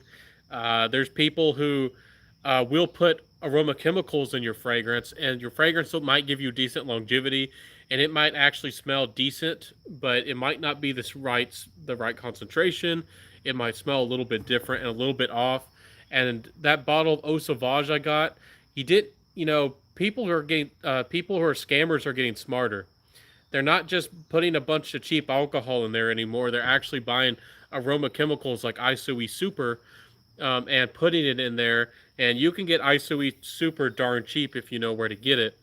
And it'll give you decent longevity, but the concentration won't be right, and it's mixed, and they cheat you out of a lot of money. So let me see here. What group of fragrances is Aventus in? I would consider Aventus more of like I don't know, like a fruity fougere maybe, because originally, remember, uh, you know, Aventus had oak moss. It had a lot of oak moss, and it had some of those components, kind of like a modern fruity fougere. I don't know. That's the best categorized. I don't know. I don't think it would be a Shipra. It doesn't, or anything like that. It's not a woody. It's not. I don't consider it Oriental. I think it probably would fall into a fougere.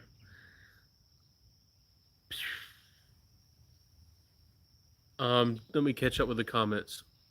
I'm good, man. You too. Did you receive any samples from my giveaway? Um, I'm not sure if I've checked the mail today either, but I haven't gotten them yet. But I hope that I get them soon. They should be on. If they're not here today, I mean, I'll probably get them by Monday.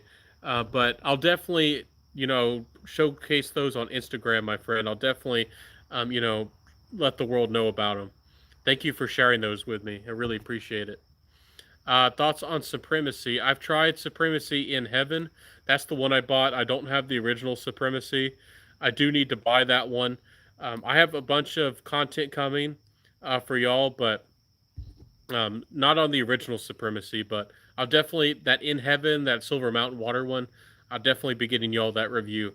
So, be cool to make videos grouping related fragrances and which one you'd recommend. That's a really good idea too. I do need to do that, like categorize my fragrances and talk about each one of them. I've done that kind of in general. I did that for like a seductive date night fragrance. They were all kind of honestly cardamom fragrances, but I do need to do that more often. That's a good suggestion. Y'all remind me of what I need to do. So agreed. Offnon Supremacy versus Armoff Club Day. That'd actually be probably a pretty popular video. I know a lot of people are really interested in both of those. I only have the Supremacy in Heaven. I probably should buy this regular Supremacy. I feel like it's probably going to be the same sort of style. And I'm pretty sure it's going to be what I think it is.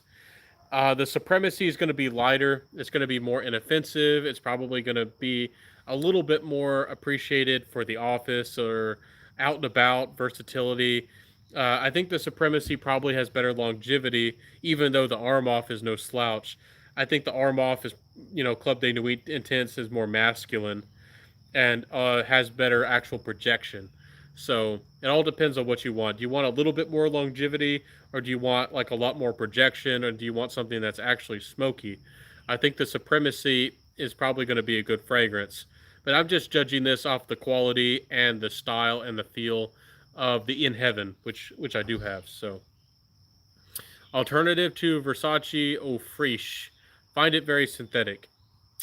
Well, I already kind of put it down. But if you want something more natural, if you spare no expense, you probably want Pacific Rock Moss by Goldfield and Banks.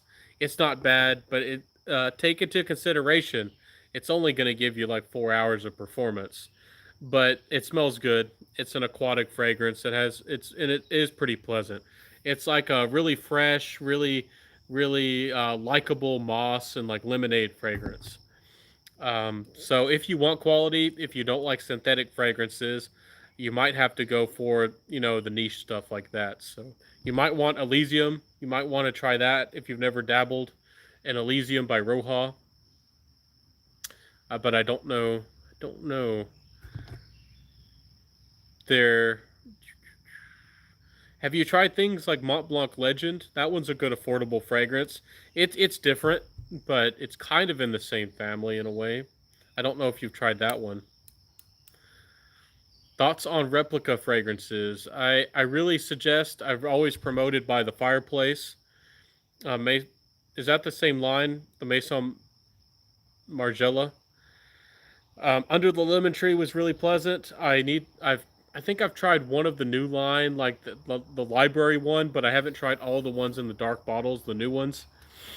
I I think that they're nice. I like the bottles. I think they're decent overall. Again, they're kind of expensive for what they are. At least under the lemon trees was. I don't know. To me, the By the Fireplace was the one that had the most character, had the most quality to it. It was the real winner out of the bunch. But I haven't tried them all, so I can't judge all of them. But I don't know. They haven't seemed to have a lot of them that have really stood out, that are really memorable, in my opinion. But I need to give them another try. I can't write off the whole brand, but I don't know. The replica fragrances, I don't know. They don't excite me a lot, but I'll give them another chance.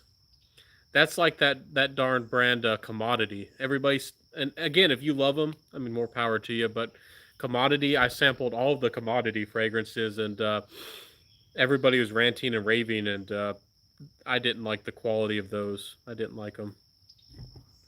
My other package to the U.S. never arrived, I think, so I'm a bit worried that they're lost. I sent two packages to the UK, and they have been delivered weeks. Yeah, with what's going on in the world, that it might have been caught up in customs or something. They're probably limiting packages from the UK because of what's going on. So it might have been held up in customs. They might confiscate it. I really don't know. That might have happened. And I mean, if it's a real big problem, I mean, I love that you're trying to, get me to review them and share them and help you out and give you my feedback. But, you know, there's other good fragrance reviewers, and you wouldn't offend me if you sent something to like who's the guy? I'm trying to I can't even remember his name. There's a bunch of good people like Clements and any of those good people out there. Knows notes, knows no notes. Send something to Frag Hag. She's wonderful as well, and she's I think she's in a smaller city, and she feels like she doesn't have access to a lot of fragrances. If you can, definitely help out Frag Hag. No notes. No, it might be confiscated. Yeah, with what's going on in the world. Thoughts on Mizuko? I don't. I think I tried Mizuko. I It's been a while. I need to revisit it. I don't need to give feedback. I mean, I probably shouldn't give my opinion on something I only tried like once. I think that was like a modern interpretation, or I forget. Did Shalimar come first, or did Mizuko come first? Anyways, it's a nice fragrance, and it's more of like a great. It has some green aspects to it, from what I remember. Maybe has some small aspects of animalics in it. I don't think it was particularly dark, but it was one of those slightly animalic fragrance. Is that one of the ones that's considered a Chypre? I forget. I think that one might be a Chypre. What type of fragrances would you Pacific Rock Moss be? The funny thing is, categorizing fragrances in general, there's only like 4 or 5 categorizations. There's fougères, there's chypres, there's woody, there's orientals, and there's something else. So those are really broad categories if we're talking about traditional fragrance thought. So, or maybe it was aromatic was the other one. I'm not sure. Anyways, it probably because of the moss. I'm not sure if it. I probably would call it an aromatic, but it does have moss. Some people might say it's a modern fougere, but I don't. It doesn't really feel like a fougere, and it doesn't have any powdery notes or any lavender or anything. So, commodity is just okay. I didn't like the commodity.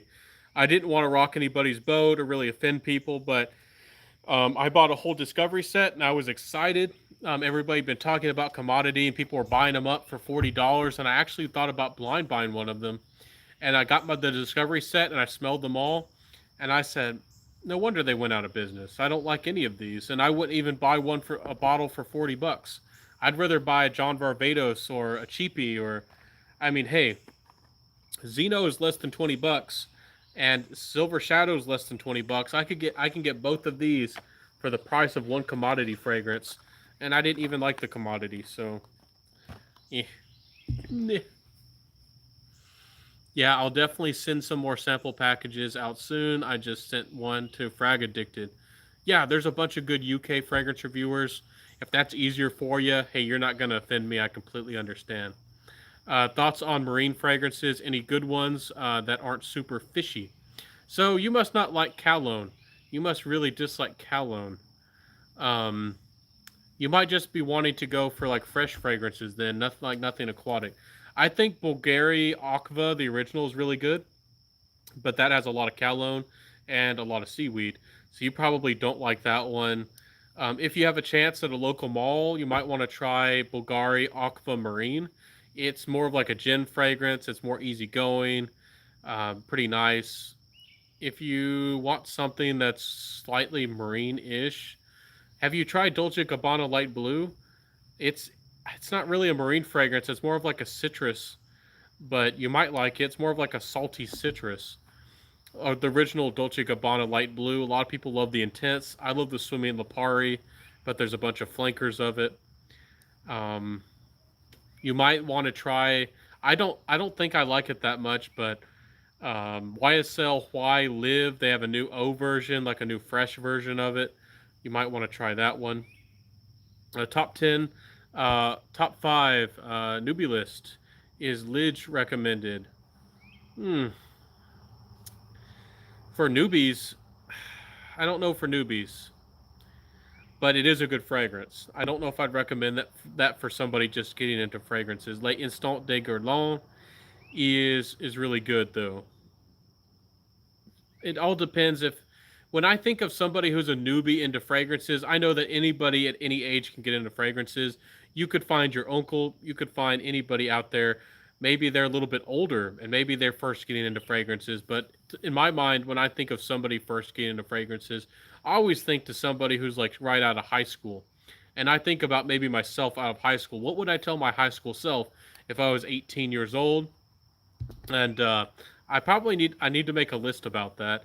You know, everybody was making their like 5 fragrances or for 100 under 100 and like 5 fragrances for new fragrance lovers for under 250 or whatever. A lot of people are making those videos. I probably would suggest, you know, really easygoing, probably more mass appealing fragrances, honestly. If you're just getting into fragrances like Ultramall, even though people don't want me to say it. I mean, right, a lot of people really like it. It works for a lot of people. I think Ferragamo Umo is really good. Um, Bond 1 Million Lucky for somebody who's just getting into fragrances. That one's really nice.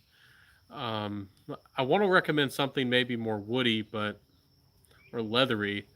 Maybe what's that one? Artisan Pure by John Varvatos. That one's really nice. I would recommend. Nautica Voyage for the cheapies. Oh yeah, I always recommend Nautica Voyage. I was one of the guys who I know it was talked about in the past, but I was one of the people who really started talking about it again. For the money, it's just so hard to beat. I mean, if you're on a budget, if you only have $20 in your pocket and you're struggling, Nautica Voyage smells really good, and the quality and the longevity is not bad. It's good juice. Um, Tried out Oud Mineral and didn't like it.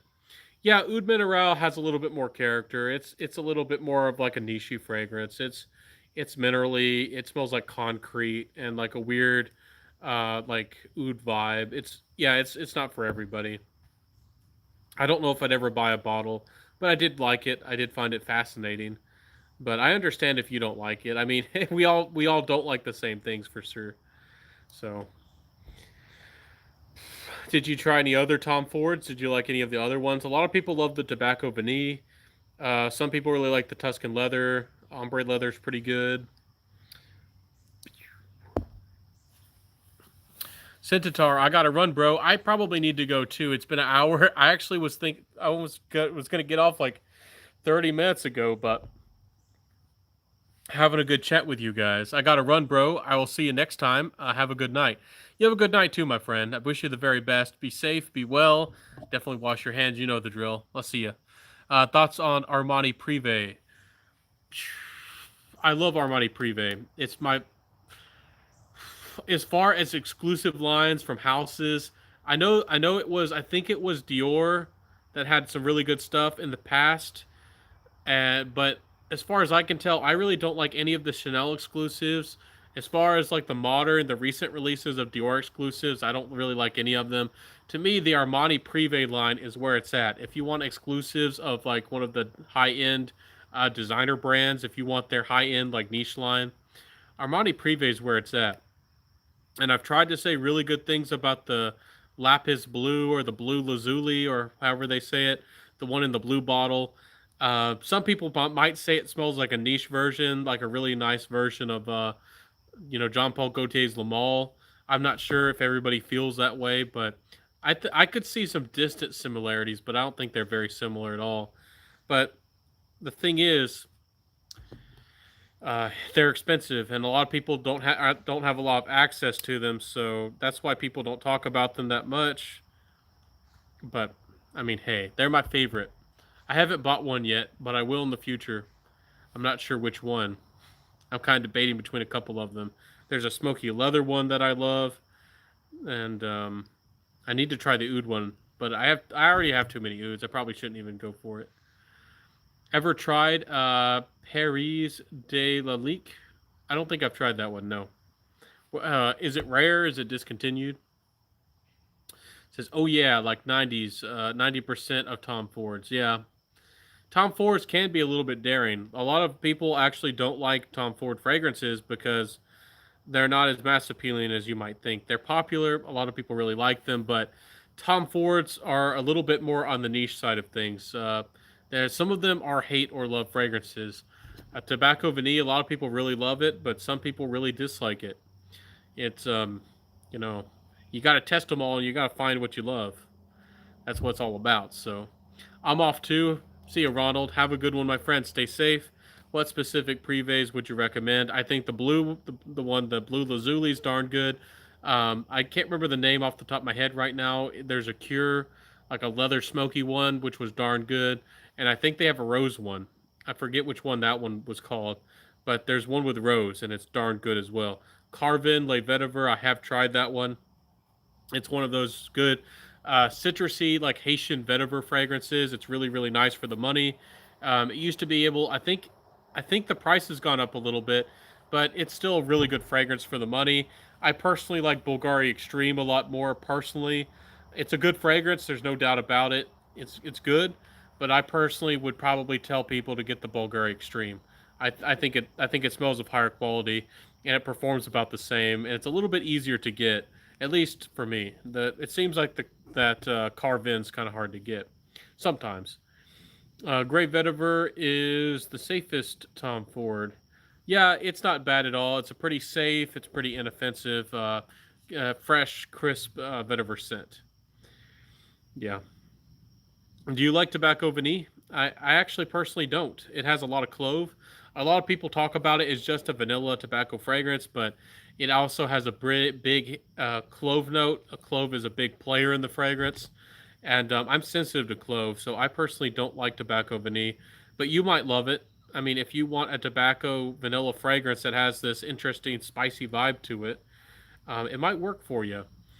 You might like sweet tobacco spirits better. I think it's what the brand it's called like 1812 sweet tobacco spirits or something like that.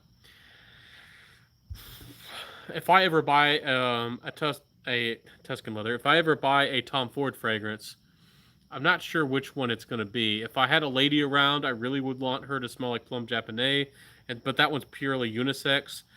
But I'm not sure if I ever would buy a Tom Ford. They're just so pricey. I have the same conflict with Killians. I don't know if I'll ever buy a Killian. They're so expensive for what they are. You're paying for a big brand name. You're paying a lot for the brand, so you have to really love that fragrance, in my opinion, to buy it. You better darn love that fragrance because you're paying for it in a big way. So I don't know. I don't know if I'll buy a Tom Ford. I love Costa Azzurra, but it's way too expensive. I like Italian Cypress. If I ever buy a Tom Ford, it'll probably be Italian Cypress. Yeah, Dean, you and me think alike on a lot of things. Yeah, Italian Cypress is where it's at. It's like a minty, dark green kind of fragrance, but it still smells so fresh and so classy. And there's something that keeps it modern, and there's almost this like chocolatey, almost kind of feel about it. Italian Cypress is darn good. Yeah. Jasmine Button Noir by Bulgari. Really good fragrance. It probably is dark enough to be unisex. I personally wouldn't wear it, but more power to you if you want to wear it. Fragrances are genderless, so pretty much. So wear it if you like it. I think it's a really good fragrance, like a femme fatale kind of fragrance for a lady for sure. So, but it's a good fragrance. If you really like jasmine, if you're a big fan of jasmine, you might really, really, really love it. I do like jasmine, but I like jasmine to be maybe a little bit of a supporting player. I got that bottle of Yasmina by Kajal, and it was a really good fragrance. It was really, really good. And I feel like the jasmine was used in a really interesting way. But even with a fragrance like that, with the jasmine's not really playing it up, like really blasting you, I like jasmine to be more in the background. I like the jasmine to be shy, I guess. So at least for me, that's a personal preference. Italian cypress is pretty much impossible to find, though. Yeah, they re-released it. It was a vaulted, and then they re-released it, and I don't know how many bottles they produced. I don't know if it's essentially hard to get again. There are bottles on eBay, but sometimes there's not very many available. Sometimes people are price gouging, and sometimes there's decent prices on for it. So I don't know. eBay might be your best chance.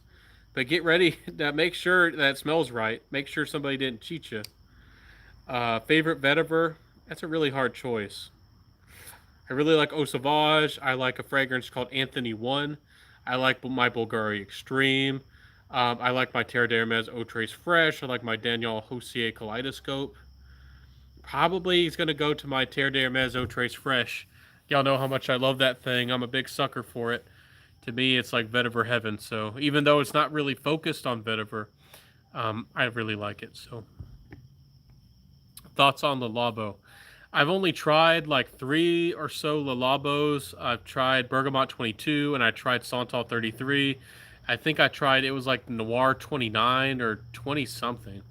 Anyways, I think I think they're overrated. I don't want to crush. I don't want to be a killjoy. I know a lot of people get wrapped up into these houses and get really enthusiastic about them. Um, the Santal 33 does have good performance, like they say, and on I've heard somebody say that they get bad performance on Bergamot 22. I don't know if this guy was being honest, but he said he got like 2 hours out of Bergamot 22. I don't know if it's been reformed, but I easily got 6 hours. And on some people's skin, I wouldn't be amazed if they got more, if they could get 8 hours out of it. But the Labo fragrances smell like they're more like eccentric molecules, or they smell like they're more synthetic because they're not well blended, or they're not. Maybe it's intentionally that's their kind of style. They feel like they're more like there's like a powdery aspect to them, and they're not full bodied. They're not the. It's not the kind of style that I like. I like fragrances that are full bodied. I really like fragrances that manage to use musk to round out the fragrance and smooth things over. And the Labo doesn't do that for me at all. So when I heard that Santal was that hyped and I love sandalwood, I actually tried it. I was actually had high expectations. I was actually really disappointed with it. And Bergamot 22, I was hoping that it would smell something like Aqua di Gio and last for 7 or 8 hours. But it just smells like a fresh citrus, and it doesn't smell that great. And it has decent longevity. Its projections just okay. I don't know. I don't think I'm a fan of them. I'm not a fan of a lot of houses, but everybody has their own opinions on fragrances and styles. Everybody has something that they like and that they don't like. I like a lot of the heavier, denser, richer fragrances, and some people like the lighter fragrances. Like for the most part, I don't like Byredo. For the most part, I don't like Gallivant. Even though some people rant and rave about Gallivant and Byredo, they're not for me. So all depends on your taste. Have you tried Mandarin Coriska by Le Artisan? I haven't tried that one. Batacuda is really good. It's a really, really fresh and crisp and citrusy. I have Caligna or Kalinga, and that one's like a fruity, frangipani, like a floral fragrance with a woody dry down. And I love it, but it does smell kind of pretty. I haven't tried that one though. Which house do you think are underrated? I mean, there's a lot of indie fragrances that are underrated. You could make a video all about them. But if we're just talking about houses in general, I think that Carnar Barcelona doesn't get enough love as it should. I think that Serge Lutens doesn't get enough love as it should. A lot of people probably feel the same way about Histoires des Parfums, but for me personally, Histoires des Parfums never truly, at least most of the ones I tried, didn't truly excite me. They have a higher end line. I think that might be discontinued. I'm not sure. They have one called Irreverent. I really, really liked it. It smelled like a niche version of almost like Givenchy Plaid to my nose. But their normal fragrances, like a lot of people rant and rave about 1725, I think it's called, or Casanova. It just they're good quality and they're blended well, and they are a really nice take on like modern kind of fougere like fragrances. But for me personally, I wouldn't pay the money for them, and it's just not my style. But underrated house is definitely just Carnar Barcelona. I think that Nichonnet is getting some popularity, but I still think that Nichonnet isn't as popular as it should. When I think about underrated, I think about what is actually highly rated. So I do a compare and contrast. We know that Creed is highly rated up there. People talk and hype them. Parfums de Marly, but Tiziana Terenzi doesn't even get that much talk. So probably Carnar Barcelona. I know Profumum Roma is an awesome niche house, but they don't get a lot of talk either. But honestly, I haven't gotten to buy one of those. I haven't tried a lot of them. But Profumum Roma, really, really good stuff. Honestly, I need to dive more into niche. There's a bunch of, you can go to Lucky Scent right now and you can probably find 10, 20 brands that you probably haven't tried, unless you're absolutely wild into fragrances. Timbuktu, a must or a pass? I, that's a funny way to ask it. I don't want to say it's a must, but if you like vetiver, I think it's a must, and if you like incense, I think it's a must. But as far as to the average person, I don't know if the majority. I know. Sorry, I am I back? Can you hear me? With Timbuktu, I know some people actually don't like it. It's really incensey. It's vetiver. It's has a really unique spicy vibe about it. It's not for everybody, but Timbuktu is a wonderful creation. It's very high quality for the money. I think it smells amazing, and the incense is done very well. The vetiver is done in an interesting way. The spiciness is an exotic kind of African feel. I think that Timbuktu is a really good fragrance. Be cool if you had a website with simple like summaries and comparisons with some of your fragrance ideas that you could refer to. FragranceNet is kind of for that. I don't have my actual website. Maybe if I get popular enough one day, I can actually make my own website for that. But I used to be on FragranceNet all the time, and that's what FragranceNet was kind of for. I probably have over 100 reviews if y'all want to check me out. A Scentitar on Fragrantica, but I haven't reviewed or put up any modern reviews or any of my recent like YouTube reviews on there. I haven't done that in a while, but yeah, that's an interesting thought. I know that there's a lot to learn. I know that there's a lot to hear about and try. You just gotta watch the videos, I guess. I got a lot of you gotta learn from my YouTube videos. So yeah, feel free to reach out to me. I can help you again if you need me to. Give you lots of my opinions and thoughts on stuff. What are your thoughts on Dior Privé? For me personally, the heart of the fragrances is like the soapy floral heart. And I can smell the heart of the fragrance. So the Dior Privé line or exclusive line doesn't work for me. I just don't like I don't like the heart of the fragrance, which again is this weird soapy floral, almost has a little bit of like a wet ginger vibe to my nose. I just don't like them. I'm sorry. uh, I can't. They had some older ones, like I think it was Mitza. I think it was one of my favorite ones from the older line or one of their older Privé releases, but their recent releases, the one I haven't tried Spice Blend yet, but just about any of them to me were just duds. I mean, they do smell kind of classy. They're kind of easy to wear. But they don't have a lot of character. They're very expensive. And again, in my opinion, if you buy a niche fragrance, it needs to be unique. It needs to be high quality, and it needs to stand out of your collection. Most of those fragrances, yes, they do smell classy, but do they smell particularly unique? Not that unique. I mean, you can find good designer fragrances these days that smell just as unique or, you know, just as creative. The Dior exclusive line isn't very creative, and that's the thing. I think they're trying to make fragrances for their high end clientele, for people who have money, who buy their bags, for people who buy their fashion, and they're trying to make fragrances that are classy and upscale. And maybe they're a little bit unique, but not very unique. I think they're focusing on their fragrances being easily understandable and easy to wear, and that's not really something I'm interested in a high end niche fragrance. So, what's your favorite fougere? Super hard question. For like a fresh, crisp, like soapy fougere, almost, I would definitely recommend Lalique Pour Homme, especially for the money. Unbelievable fragrance. So that's a really hard question. I think that Dryad by La Papillon is amazing, but it's definitely more of a dark green fragrance.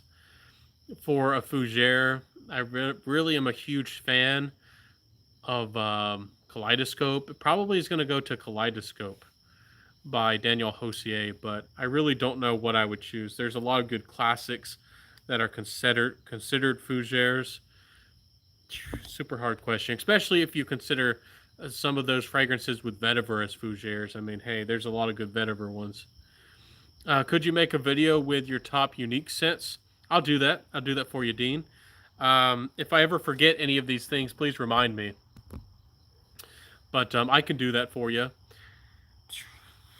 I honestly, I, I buy fragrances that I like. With they have some character to them, but I don't find them the most obscure. I don't go for the fragrances usually that are super strange. I've smelled some of them, but I usually don't buy them. I don't think I have any in my collection that are particularly strange or unusual. I just I do like things that have character. I do like some niche fragrances that have some spunk, but none of my fragrances, in my opinion, are particularly strange. I do want a bottle of Wolfsbane by Cortana. That one's probably strange to a lot of people. I do have a bottle of Amber Del Sur, which is kind of animalic. Probably strange. Do I have anything besides that that's particularly strange? Maybe Leather Oud, but I by Florist, but I don't think it's strange. I think it's classy. Hmm. I don't think I have anything too strange. I have a fragrance called Whisper Your Bitter Things by Posey, which is like a really interesting fragrance that smells similar to, what was that, Tobacco Vanille, with some interesting like green twist or aspects on it. So, what's up, fam? Hey, never duplicated frags. You stopped in. And I need to end this video. I was going to end it 30 minutes ago, and I've been on here for almost an hour.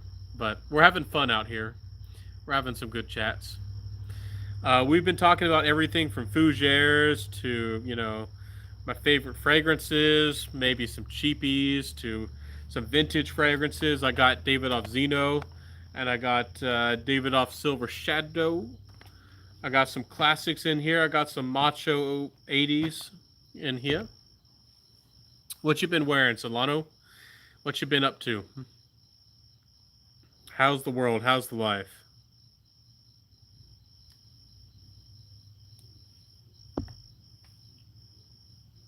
Anyways, did you mean Lalique Lion or the horse? Lalique Pour Homme, the horse. No, I mean not the horse. Y'all are getting me tired. No. The lion. The horse is called Equus. The horse, the Equus, is a like a dry leather fragrance. It smells pretty earthy and it's kind of weird. But a lot of if you want to smell like an old western cowboy, by Equus. You're gonna smell like you rode horses. You're gonna smell like old dry leather, and you're gonna smell. It's maybe slightly animalic as well, just slightly. It's not scary. It's actually more of like a fresh fragrance. It's really interesting in that way, but the lion's head is the one that smells like a classy, almost like a fougere, super classy, super clean, almost soapy, and I think is the way to go. The Equius is not a bad price if you like the sound of it. If I remember right, it's usually 30 or 35 odd dollars. I think the bottle size is smaller. Instead of the 3.4 ounce, I think it's a 2.5, but it's not a bad price for the quality. If I mean, again, if you want like a more versatile but still very rugged kind of leather fragrance, you might like it. And the thing is, bugs getting on me. But I like leather fragrances, but it was a little bit too weird for me. A little bit too weird. Anyways, any more questions, my friends? Any more thoughts before I wrap this up? Dun dun dun dun dun dun dun dun dun dun. Anyways, my friends, I'll probably say goodnight to y'all. We just crossed. I'm getting tired. Over the 2 hour mark. So, my friends, I wish you the very best. Thanks for hanging out with me. Thanks for the friendship. I'm happy that you spent some time with me, hanging out, chatting about fragrances. It means a lot to me, and I hope that you had some fun. Always feel free to reach out to me on, Facebook Messenger, or reach out to me on Instagram Messenger and ask me if you're interested in, if you're looking for certain notes, if you have any questions about certain fragrances, if you're looking for, looking for a deal to save money on a fragrance, I'm here to help you. I'm here to share with y'all what I know. I'm happy to help. That's what I do on my YouTube channel as a fellow fragrance enthusiast. Thanks for your friendship. It means a lot to me. So thank you again. Anyways, I wish y'all the very best. Stay safe out there. Y'all know the drill. Wash your hands and be safe. Be careful. I always encourage people to cook some wonderful food, improve your health, get some sunshine, and exercise, even if you are cooped up.